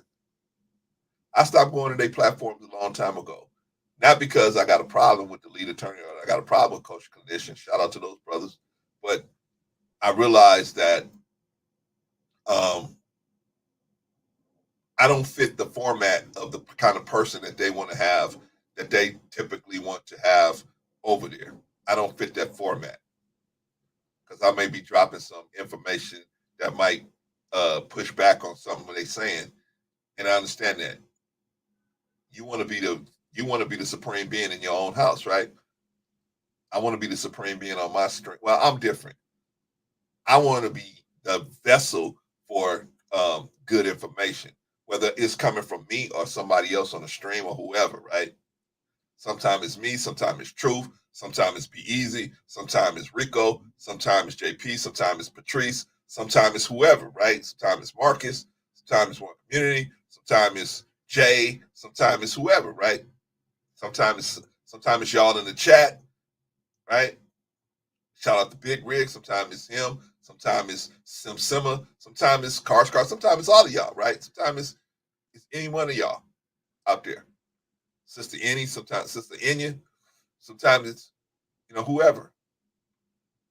But I don't be like, oh, I gotta be the lead person all the time. I gotta be the top person. And anybody that's saying a better idea than me, I'm gonna shut them down. I'm not like that. I'm not like that. You'll see. I mean, of course, me doing the show with Rico has switched me a couple times from something where I said, well, let me think about it a little more. You know what? You're right. That makes sense. It's hard to get with Rico on the first go around because he's screaming so loud a lot of times, right? And you can't really hear what he's saying. But after you kind of calm down, he stops screaming so much, you can kind of listen to what he's saying. You go, that makes sense. Yeah, that makes sense. But anyway, we talked about a lot of different stuff. Questions, comments, concerns. I appreciate you, Jay. Thank you. Like and subscribe. Let's talk about it. I appreciate you. I appreciate you. And if y'all could share some of this stuff and say, hey, I know this brother. If you can push back on him, he welcome you to push back on him. This ain't the mothership. This ain't the lead attorney. This ain't coach clinician. We are welcome to push back. And well, the lead attorney will let me push back on him. So I ain't gonna say that about the lead attorney. But I just recognize that his followers did not want to see me up there. So I get it. I'm not trying to put him in that position. But some of these guys, they got real big egos, man. They don't want to have no pushback on what they're talking about. So your little brother stays in his lane, right? Your little brother gonna stay in his lane and keep pushing until somebody come along and say, hey, thank you, brother, you saved my life, or you helped me through this problem or this issue. That's what it's all about, man. If one person done it, and I've had a couple of you guys, and thank you to those of you that have done it, say, Brother Clarence, please don't close your channel down. We listening to you, man. You may not think you're getting nowhere, but that's what keeps me going. Every now and then I have one of you guys hit me up like that. So I appreciate y'all. I'm not as big as your favorite uncle. I ain't got as many subscribers. I ain't got as many channel views and all of that stuff. But at some point, what happens, y'all, is when the algorithm finally picks you up, people start binge watching your program and they go, oh, I get this dude now. I get him. You know what I mean? But, that's a long way off for me. So, until then, I'm just going to keep trying to put out this good content that hopefully I'm helping y'all, man, to think about it another way. Maybe you don't agree with me, but you're thinking about it another way. You can kind of say, yeah, well, I can see that kind of perspective. I can look at it like that. I can see it. All right. So I'll see y'all later. Probably see y'all. I don't know if I'll be here Saturday. Definitely Sunday morning. But Saturday, maybe we'll see. Just trying to see if I'm going to go visit my father-in-law. So if I go do that, then I probably won't be here. Shout out to Brother Marcus. Shout out to Brother Clarence. I missed most of the stream. I got to watch it on the replay. Yeah, you got to watch it on replay, Brother Marcus. It was a pretty good stream, man. And I thought so anyway myself. Sister Risa said, please don't stop. I'm here for this. Oh, Sister Risa, man, I'm trying to do it. I'm trying to keep it going. Trying to keep it going. You know what I mean? I have, and I thank you for that, Sister Risa. I know, said you didn't have to do that, so I appreciate you. But a lot of, I've had a couple people hit me in the background say, hey, brother, please don't close your channel down, because when I got those copyright strikes, I was like, man, well, F it, ain't nobody listening no way, so why should I continue to do this? You know what I mean? I'm taking time away from my family, taking time away from this and that to do this, and I don't think I'm really helping anybody. And a lot of people came up and said, no, brother, we listening, man. I know it don't look like it, but we listening. We listening. I said, okay, cool. Thank you. Because that little bit of encouragement, see that right there, Sister Reza, that kind of stuff keeps brothers like me going. That you just put another 6 or 7 months of gas in my tank to keep going. I have a desire to teach anyway, but sometimes when you're doing this, you're thinking, man, really, am I helping anybody? Is anybody really being helped by what I'm saying? You know what I mean? Because you see your numbers ain't really doing nothing, so you start thinking crazy, like, oh well, because my numbers ain't going up, I ain't really helping nobody. But the people that hit me in the background made me realize my numbers don't have to go up. I can just help the people that's here right now. If I just help them, that's cool. I may never get monetized. That's cool. It's just nice to know that you appreciate it. That's all, and I thank you, Sister Teresa. Appreciate you for that. Have a great week. And I got to hit you, Marcus. I keep saying that, man, but I do. I've just been so busy, brother. I'm putting together a presentation, man, that I was asked to put together. So I'm putting that together. So I've been busy on that, but I'm almost done with that. And then I'm going to hit you up, Brother Marcus, because I need your help, brother. Okay. So y'all saw we talked about Sister Risa said have a great rest of the week. All of y'all have the great rest of the week. I will see y'all probably for sure on Sunday, maybe Saturday. We'll see. All right, y'all. Peace.